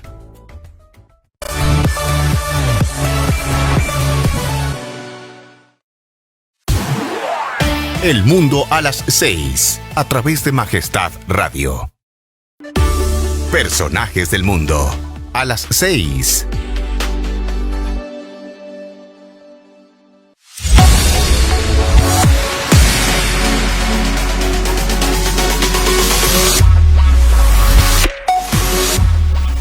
7 de la mañana con 14 minutos. Continuamos aquí en El Mundo a las 6 por la señal de Majestad Radio. Y vamos ya a hacer enlace con nuestro siguiente invitado. Se trata de José Cabrera. Él es consejero del Consejo Nacional Electoral. Y vamos a hablar precisamente del calendario electoral. Y vamos a iniciar dándole la bienvenida. ¿Cómo está? ¿Cómo le va, consejero? Muy buenos días. Buenos días, Silka. Buenos días a la ciudadanía. Gracias por la oportunidad de dirigirme al país. Estoy a las órdenes. Bien, quisiera iniciar preguntándole precisamente por todos estos temas del calendario electoral. Se vienen las seccionales, cómo se está manejando, aún no se tienen los cuadros claros, cuáles son los plazos que van a tener también las diferentes agrupaciones políticas para y previo y con miras a las próximas elecciones. Bueno, nosotros desde el 5 de febrero del 2022 que se realizó la declaratoria de inicio del periodo electoral, hemos ido cumpliendo cada uno de los hitos. No se ha cambiado ningún tema, ninguna fecha. Actualmente estamos en el periodo de inscripción de postulantes a candidatos del Consejo de Participación Ciudadana y Control Social. Esto va del 1 de junio al 15 de junio del 2022. El cierre del registro electoral el 14 de julio del 2022, la aprobación y publicación del registro electoral el 22 de julio del 2022, la democracia interna de las organizaciones políticas va del 22 de julio al 5 de agosto del 2022.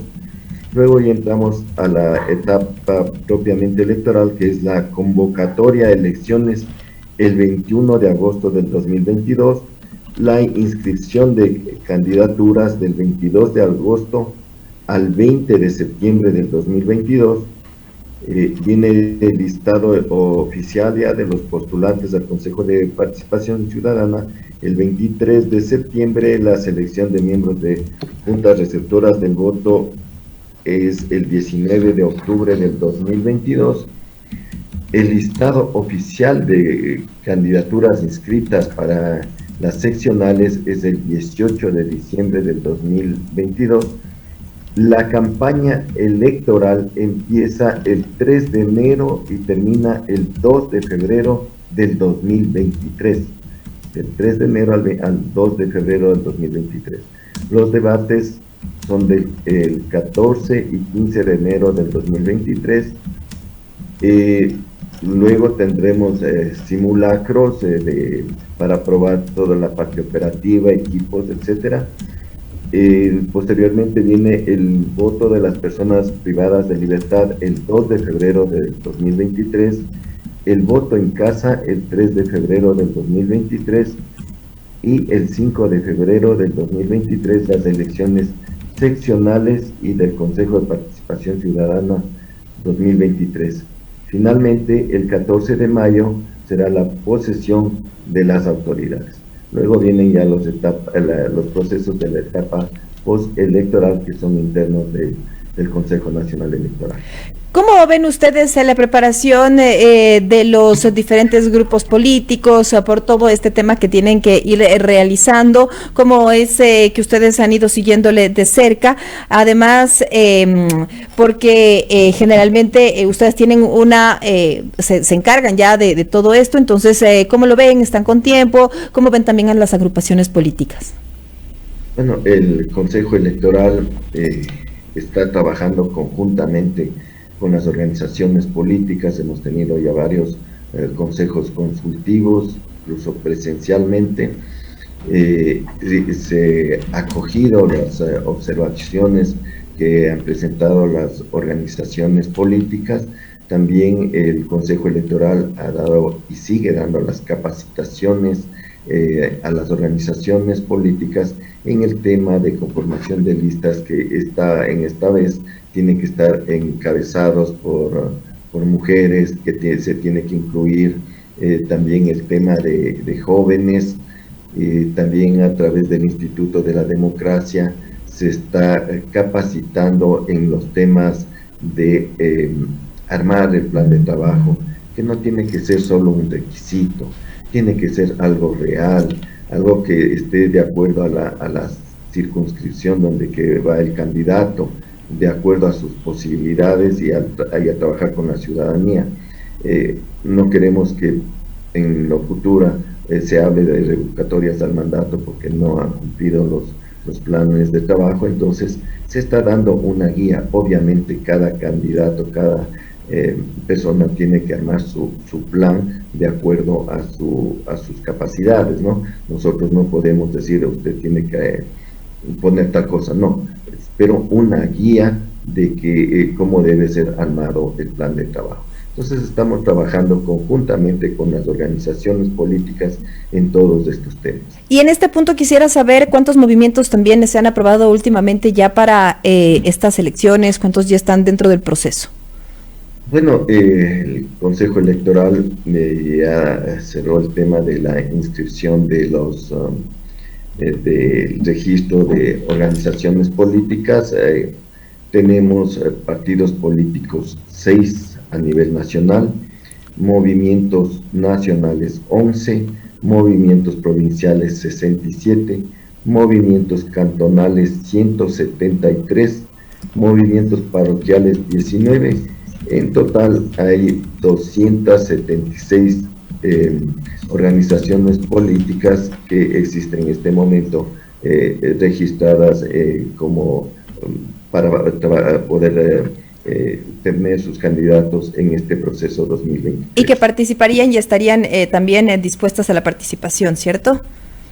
Así es, el Consejo Electoral por esta razón también ha trabajado conjuntamente con las organizaciones políticas en un tema de dar facilidades, dar ventajas a las alianzas para que no exista una gran cantidad de candidatos, sino que se hagan las alianzas para facilidad de la ciudadanía escoger a su candidato, que puedes escuchar sus propuestas, que el candidato incluso que gane tenga el apoyo mayoritario de la ciudadanía y también el Consejo Electoral con un menor número de candidatos va a tener un menor trabajo, se puede decir, porque si la vez anterior, 2019, tuvimos 80,000 candidatos, si se repite esto, tendremos sobre los 90,000 candidatos. Ahora, señor consejero, yo quisiera preguntarle sobre el tema de la revocatoria del mandato. ¿Qué es lo que está pasando ahí?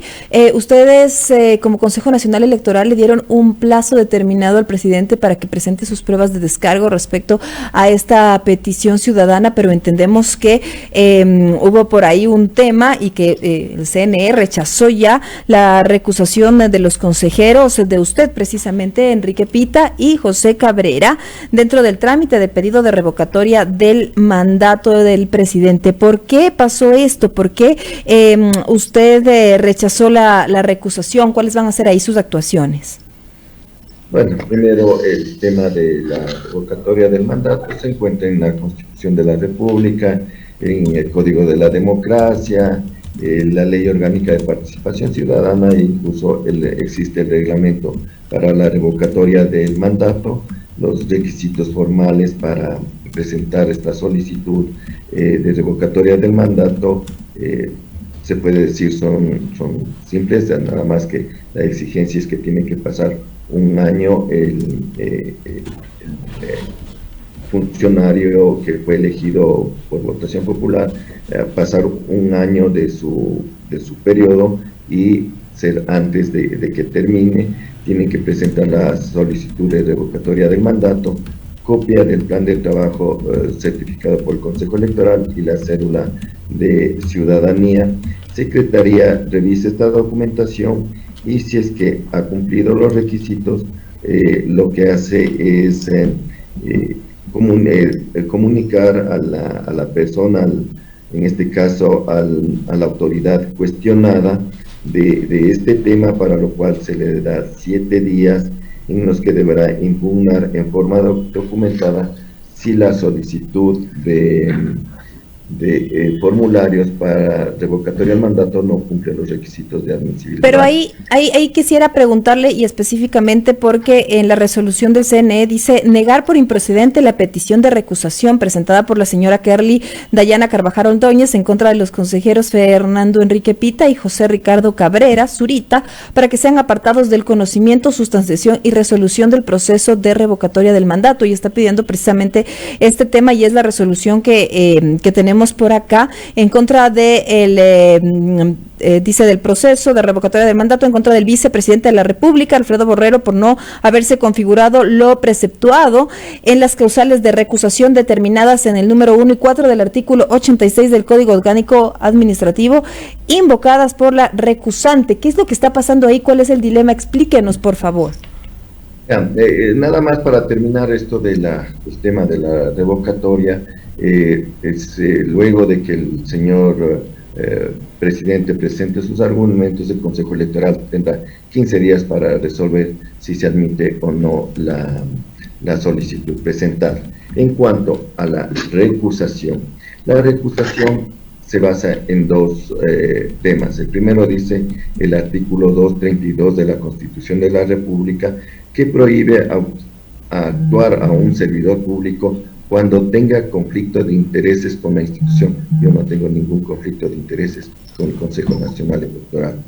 Y en ese punto, perdone ahí que le interrumpa, es por eso que el CNE rechaza esta recusación de los consejeros Enrique Pita y José Cabrera dentro del trámite de revocatoria. Ustedes van a estar entonces dentro del trámite y van a actuar de manera normal. Sí, efectivamente, porque el otro artículo en el que invoca nuestra recusación, en el numeral 1 dice tener interés personal o profesional en el asunto. Yo no tengo ningún interés personal o profesional.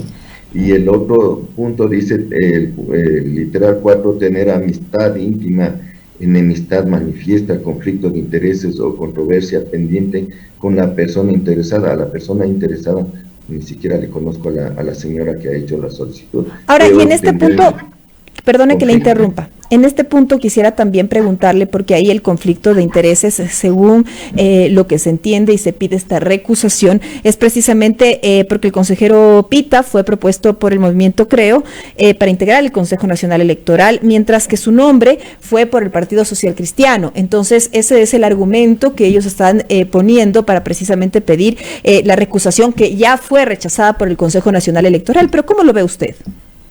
Bueno, yo lo que le estoy explicando, ellos argumentan el artículo 232 de la Constitución, el artículo 86 del Código Orgánico Administrativo, numeral 1 y 4, y eso le estoy explicando cuál fue mi punto de vista, porque yo respondí en cuanto a que fui auspiciado por el Partido Social Cristiano. Yo respondo por mí. Mis compañeros, en este caso Enrique, responderá por él, yo respondo por mí. El Partido Social Cristiano me auspició en el tema para ser candidato para consejero ante el Consejo de Participación Ciudadana Transitorio, cuyos requisitos decía ser auspiciados por una organización política o 3 organizaciones sociales. Yo fui auspiciado por el Partido Social Cristiano. Yo no he sido afiliado, militante, dirigente, ni candidato. Además, el Partido Social Cristiano, para auspiciarme, consideró mi trayectoria, mis conocimientos. Entonces, en base a eso, me auspició, cumplí los requisitos que exigía el Consejo de Participación Ciudadana Transitorio y fui elegido. En cuanto me he posesionado, jamás he tomado acciones a favor o en contra de ninguna organización política por intereses. No, simplemente aplicando la Constitución y el Código de la Democracia ha sido mi desenvolvimiento en el Consejo Nacional Electoral. Por esa razón he rechazado la recusación, la cual mis compañeros consejeros tomaron la resolución de rechazar.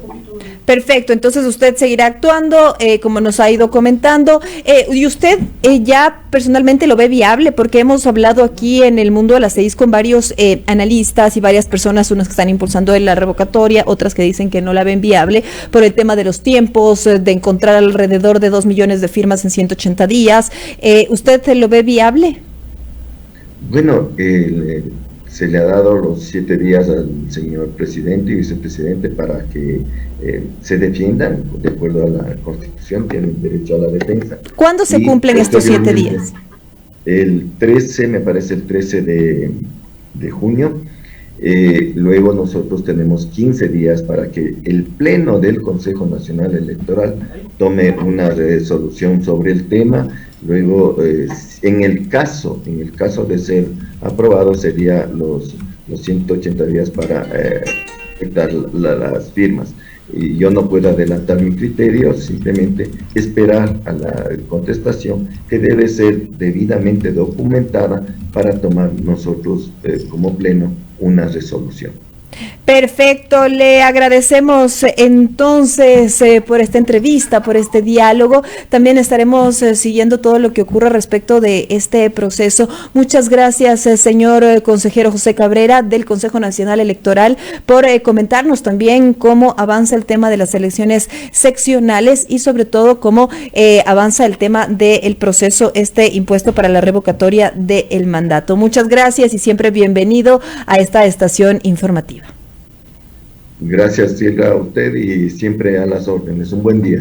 Un buen día para usted. Estábamos dialogando con el consejero del Consejo Nacional Electoral, José Cabrera. Él nos ha explicado las razones, los motivos, cómo se está moviendo todo este tema de las elecciones seccionales. También nos ha dicho que se mantendrá en su papel, que no tiene ningún conflicto de intereses y que se mantendrá, pues, obviamente, dentro de todo el proceso, haciendo su trabajo dentro del Consejo Nacional Electoral. Nos ha dicho que, en efecto, llega Patricia por el Partido Social Cristiano, pero que eso no compromete, que él está actuando de manera personal. 7:31 a.m. Este es El Mundo a las 6 y espérennos porque en pocos minutos haremos contacto con el presidente de la Asamblea Nacional. Estaremos con Virgilio Saquicela. Le preguntaremos cómo avanzan los trámites. Ayer ya se aprobó una de las leyes que estaban represadas en el legislativo. Entonces vamos a hablar de todo su trabajo en la Asamblea Nacional. 7:31, esto es El Mundo a las 6. El Mundo a las 6, a través de Majestad Radio.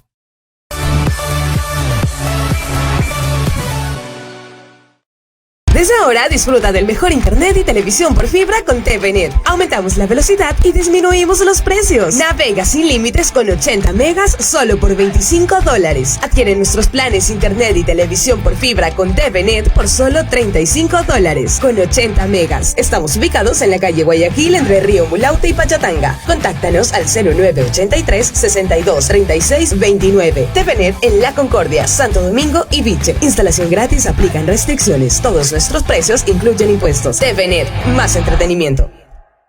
Actuamos con libertad de expresión y responsabilidad, respetando la diversidad de opinión de cada uno de nuestros invitados, con información veraz, contextualizada y precisa de Ecuador y del mundo. Verificamos la información y no damos paso a noticias falsas. Además, aquí se escuchan todas las voces sin excepción. Las noticias, entrevistas y nuestra opinión aquí en El Mundo a las 6. Recuerde seguirnos a través de nuestra señal en Majestad Radio de 6 a 8 de la mañana. Santo Domingo, la capital de la carne, presenta La Artesana Carnes y Vinos. Con la garantía Angus, Brangus, presentamos los mejores cortes de carne para tu paladar. Picañas, bifes, tira de asado, lomos y los cortes premium que más te gustan. Variedad de chorizos a tu elección. Te esperamos en Santo Domingo, calle Guayaquil y Payatanga. Patios de Majestad Televisión.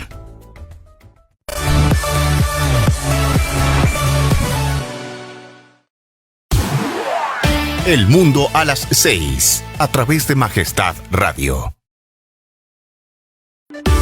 Personajes del Mundo, a las 6.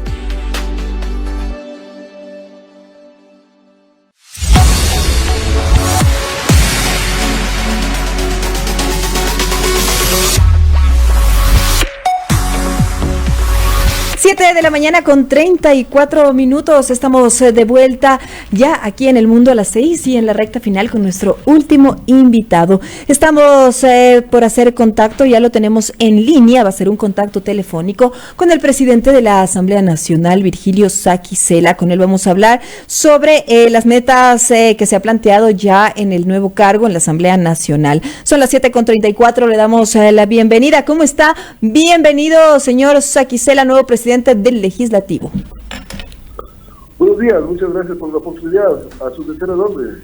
Muchas gracias a usted también por permitirnos este contacto telefónico. Bueno, quisiera primero preguntarle cómo recibió usted todo el tema de ya ingresar a la Asamblea Nacional. Hubo un pronunciamiento del gobierno a favor de la institucionalidad en el que señalaban que no estaban de acuerdo, etcétera. ¿Cómo fue todo esto para usted? ¿Cómo lo vivió? ¿Cómo lo sintió? Porque también hubo ahí toda una lucha de poderes, se movió el ajedrez político. Cuéntanos, por favor, le habían puesto además unas acciones ahí por un tema de supuestos incumplimientos, que no, la sanción no había por ahí. Entonces, cuéntenos todo esto, por favor. Bueno, recibir este encargo producto de la ley en cuanto a un imperativo legal de que quien estaba en la primera vicepresidencia ante la institución de la presidenta y ahorita tenía que asumir la presidencia de la Asamblea Nacional con serena firmeza y obviamente poniéndolo a trabajar desde el inicio. Por el reflejo de ello es ayer la aprobación de la ley de uso progresivo de la fuerza. Bajo ese andarivel, las distintas facciones políticas desde hace varios meses han venido analizando el incumplimiento de las funciones que se dio, el hecho de que no sesionábamos, suspensiones de sesiones, y iba en detrimento del pleno poder del Estado. Hoy día lo que hay que hacer es tirar la página y buscar alternativas pragmáticas para darle legislación y fiscalización al país, que son nuestras obligaciones constitucionales. En cuanto a legislación, estoy planteando para una sesión de mañana y la noche en el CAL la posibilidad de conjugar la presencialidad con la virtualidad para poder acelerar el proceso de todas las leyes que están represadas, 25 proyectos para primero y segundo debate que tienen que ser analizados por el Pleno de la Asamblea Nacional, y obviamente también las comisiones que son el primer filtro de todos estos procesos.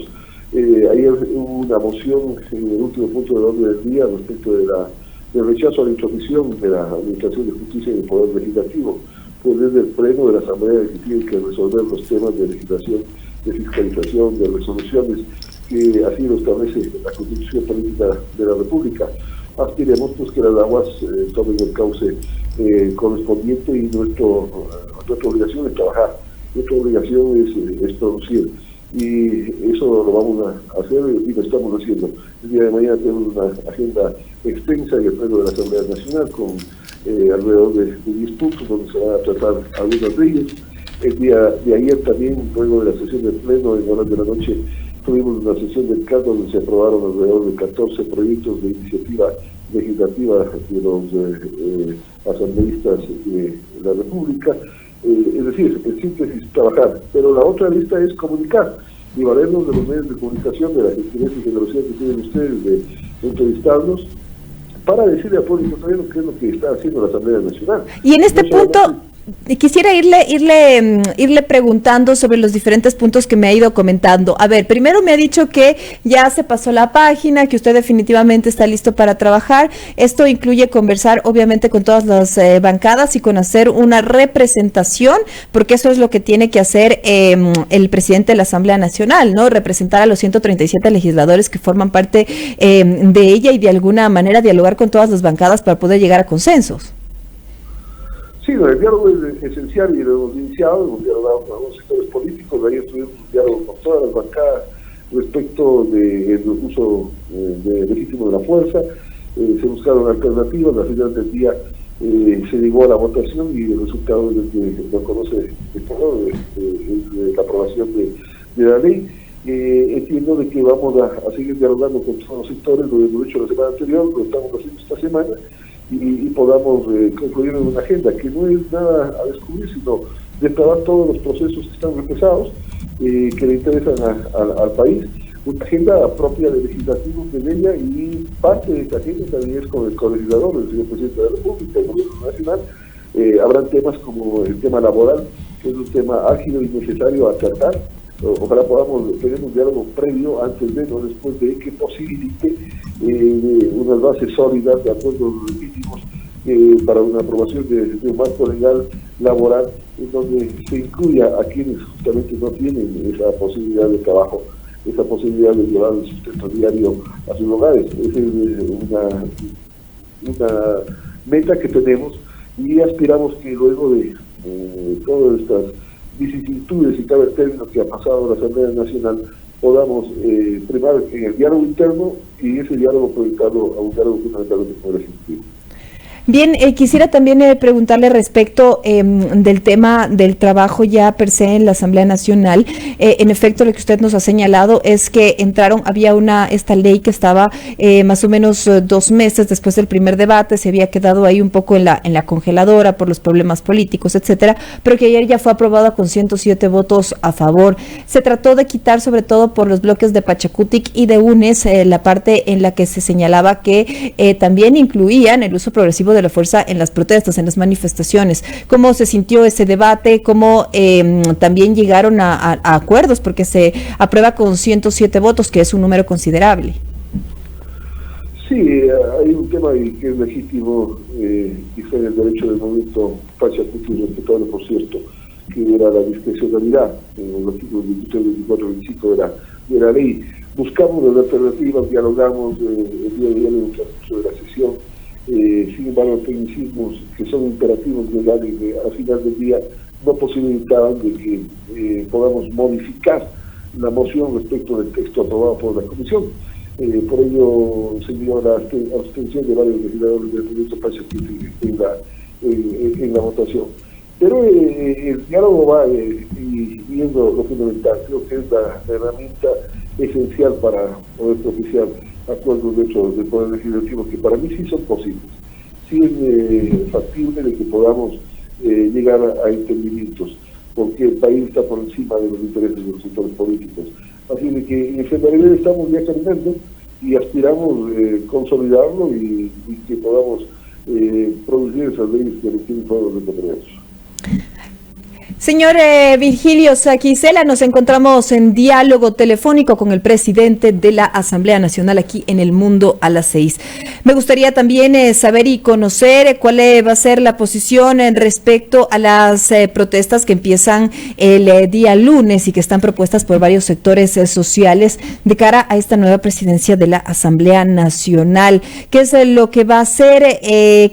Por fin habrá una especie de acercamiento del legislativo con las necesidades y las preocupaciones ciudadanas. ¿Cómo lo van a hacer? Porque precisamente ustedes como Asamblea Nacional fueron electos y colocados por el voto popular para trabajar por leyes enfocadas en la ciudadanía. Y por eso le quería preguntar y le recalco el tema de que desde el lunes se habían anunciado algunas protestas en contra de la Asamblea Nacional. Varios sectores han dicho que no están a favor de la nueva presidencia, la que usted asume, etcétera. ¿Cómo van a trabajar en ese sentido? ¿Cómo van a manejarlo? Bueno, conozco de que habría algunas modificaciones que puedan darse. Me parece que a partir del 14 del presente mes. No he conocido que sea respecto de la Asamblea Nacional. Entiendo que son protestas en base de derechos de los que pueden asistidas las personas, de las mismas que se dan, tendrán que darse dentro del marco legal y constitucional, protestas pacíficas, y que pongan sobre todo encima de la mesa los temas de los reclamos, y esos temas puedan ser fijados de lo que nos corresponde a nosotros como legislación a hacerlo, ¿no? Esa es nuestra función constitucional. Nosotros no somos un órgano de ejecución, y entiendo que el gobierno nacional buscará sintonizar esas protestas para también buscar las alternativas de sus políticas sociales, de las políticas públicas que posibiliten soluciones a las necesidades del país. Obviamente el tema de inseguridad, el tema de falta de empleo, el tema que tiene que ver con mejores días para los ecuatorianos, siempre estará en tapete de discusión. Habrá que buscar de esta situación alternativas para soluciones con políticas de Estado que, insisto, le corresponden al Ejecutivo, y en nuestro caso, lo que es legislación. También, señor Saquicela, presidente de la Asamblea Nacional, ¿cómo ustedes van a manejar el tema de la violencia dentro de la Asamblea? Le pregunto por el tema del altercado que tuvieron las asambleístas Johanna Moreira y Natalia Arias, que pusieron, incluso ambas interpusieron diferentes quejas ahí en la Asamblea Nacional después de este altercado que trascendió también a los medios de comunicación. Bueno, es lamentable que se den estos hechos al interior del Pleno de la Asamblea Nacional.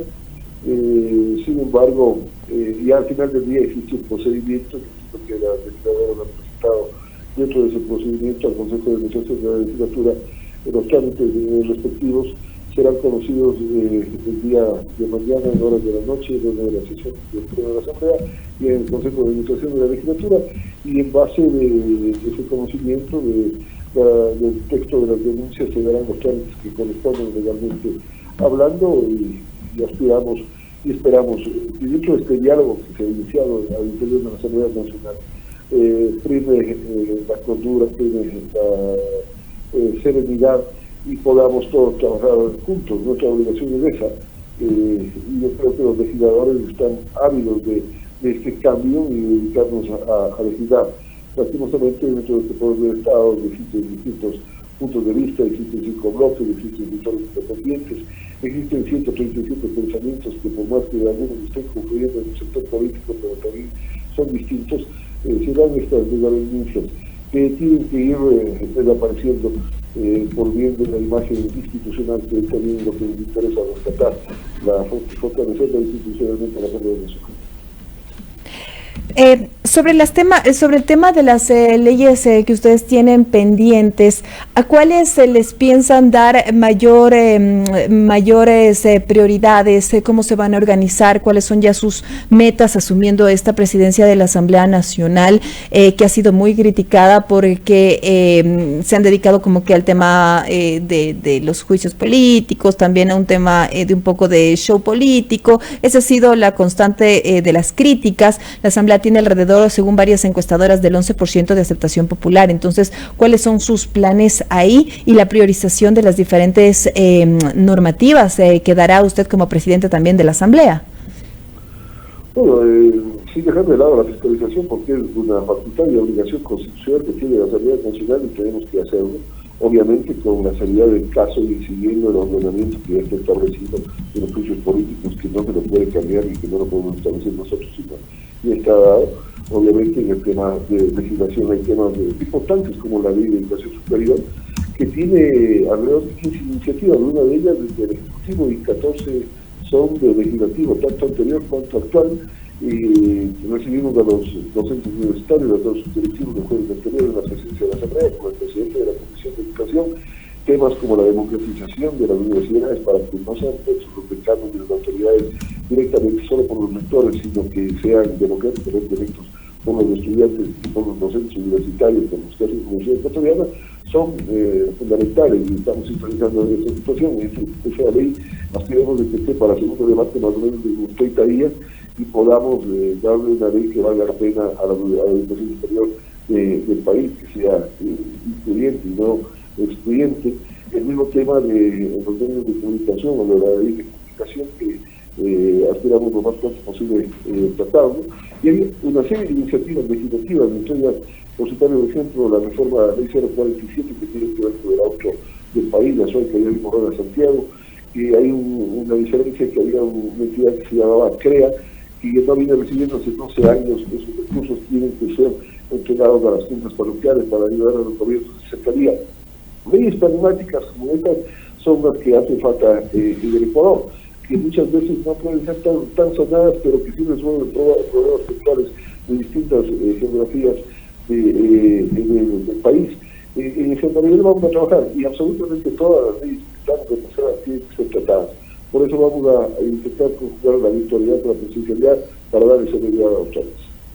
Perfecto. También quisiera preguntarle si usted ha tenido algún acercamiento ya con el Ejecutivo, porque, por ejemplo, en el oficio que realiza el presidente de la República para anunciar su salida del país, tal como se le ordena legalmente, él le dirige ya la carta a usted, señor doctor Virgilio Saquicela, presidente de la Asamblea Nacional, y le explica que saldrá del país para asistir a la Cumbre de las Américas en Los Ángeles, Estados Unidos. ¿Ustedes ya han conversado, han tenido algún tipo de acercamiento, así sea vía telefónica, para tener y poder trabajar también en conjunto? Bueno, no hemos tenido ningún diálogo con el presidente de la República, esperamos tenerlo en los próximos días, creo que es necesario. Bueno, ya tienen ustedes la frente del poder del Estado en el país que necesita que los políticos podamos concertar, podamos coadyuvar, podamos ver esa agenda, tanto la nuestra interna y parte de esa agenda tiene que ser con el colegislador, forzosamente, en temas como el laboral y otras temáticas de interés nacional. Sin embargo, al interior de la Asamblea hemos iniciado una serie de diálogos con los legisladores del movimiento de gobierno. Yo creo que eso se va a ir consolidando en los próximos días y es lo importante y es lo indispensable. Si no hay diálogo, estamos nosotros defraudando la voluntad popular y eso no puede darse. Así que estamos abiertos al diálogo y creo que se lo dará en los próximos días. Ahora, también quisiera saber respecto de las políticas de comunicación que se van a manejar en la Asamblea Nacional, en el Legislativo, porque también se han dado muchas críticas a que no se ha comunicado de la manera adecuada el trabajo del Legislativo. ¿Qué es lo que ustedes plantean en materia de comunicación? ¿Ya están planteando estrategias distintas? ¿Cómo van a funcionar también? Porque definitivamente lo que no se comunica no existe y la comunicación es fundamental también para dar a conocer el trabajo que realizan ustedes desde el Legislativo. Luego existir los medios de comunicación, muchas de las veces captan lo negativo, el escándalo que lastimosamente se suscita en muchas ocasiones. Pero también hay cosas positivas en la Asamblea Nacional, el trabajo de las comisiones permanentes, es álgido, vea el trabajo de la Comisión de Seguridad para el tema de leyes del uso legítimo de la fuerza, ha sido un trabajo de mucho tiempo, de haber recibido a todos los sectores involucrados con la temática de seguridad y que haya una ley aprobada de la manera que se lo hizo la noche de ayer. Y si no comunicamos, y no nos daremos, el primer paso para mí es ustedes, los medios de comunicación ordinarios, tradicionales, que son los que tienen el mismo derecho que el pueblo ecuatoriano, que son los que tienen sintonía. Si no lo hacemos de esa manera, el Ecuador no se entera de lo que hace el legislativo, de cómo viene trabajando. Y no solamente el presidente de la Asamblea, sino tienen que estar en los medios de comunicación los distintos legisladores para que hagan todas las propuestas que se están tratando en la Asamblea Nacional. Hay que ver los medios de comunicación que cuenta la Asamblea, darles un giro para que puedan llegar a captar esa sintonía del pueblo ecuatoriano. Muchas de las veces los medios hacen la transmisión de las sesiones, pero difícilmente una persona va a estar a la radio o a la televisión, pues tiene que desarrollar sus actividades viendo lo que se desarrolla en las sesiones del pleno de la Asamblea Nacional. Es decir, hay que buscar estrategias a través de comunicadores, de sociedades idóneos que puedan transmitirle al Ecuador lo que hace la Asamblea Nacional, insisto. Como usted dice, lo que no se comunica no se conoce y por lo tanto no existe. Es necesario que busquemos las alternativas comunicacionales indispensables para comunicarle al país todo lo que viene trabajando en la Asamblea Nacional.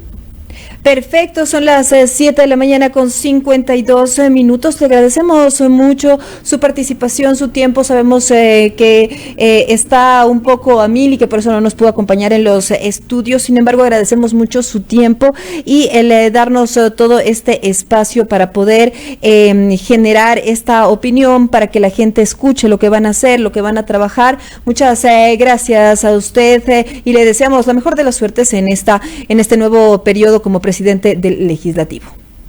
Muchas gracias, buen día.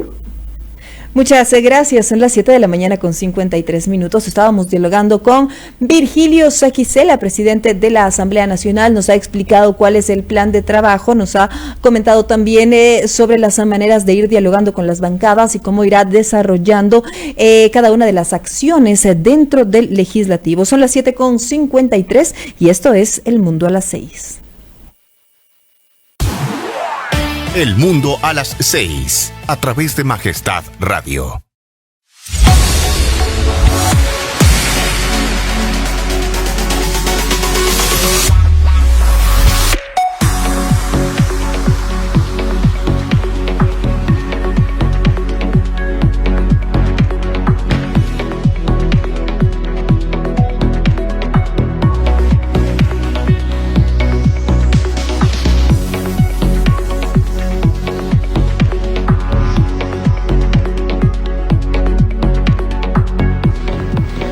Siete de la mañana con 54 minutos. Vamos a revisar algunos de los comentarios de quienes se han unido a nuestras redes sociales y quienes nos han dejado los diferentes comentarios a través de la señal de Facebook Live, también en YouTube.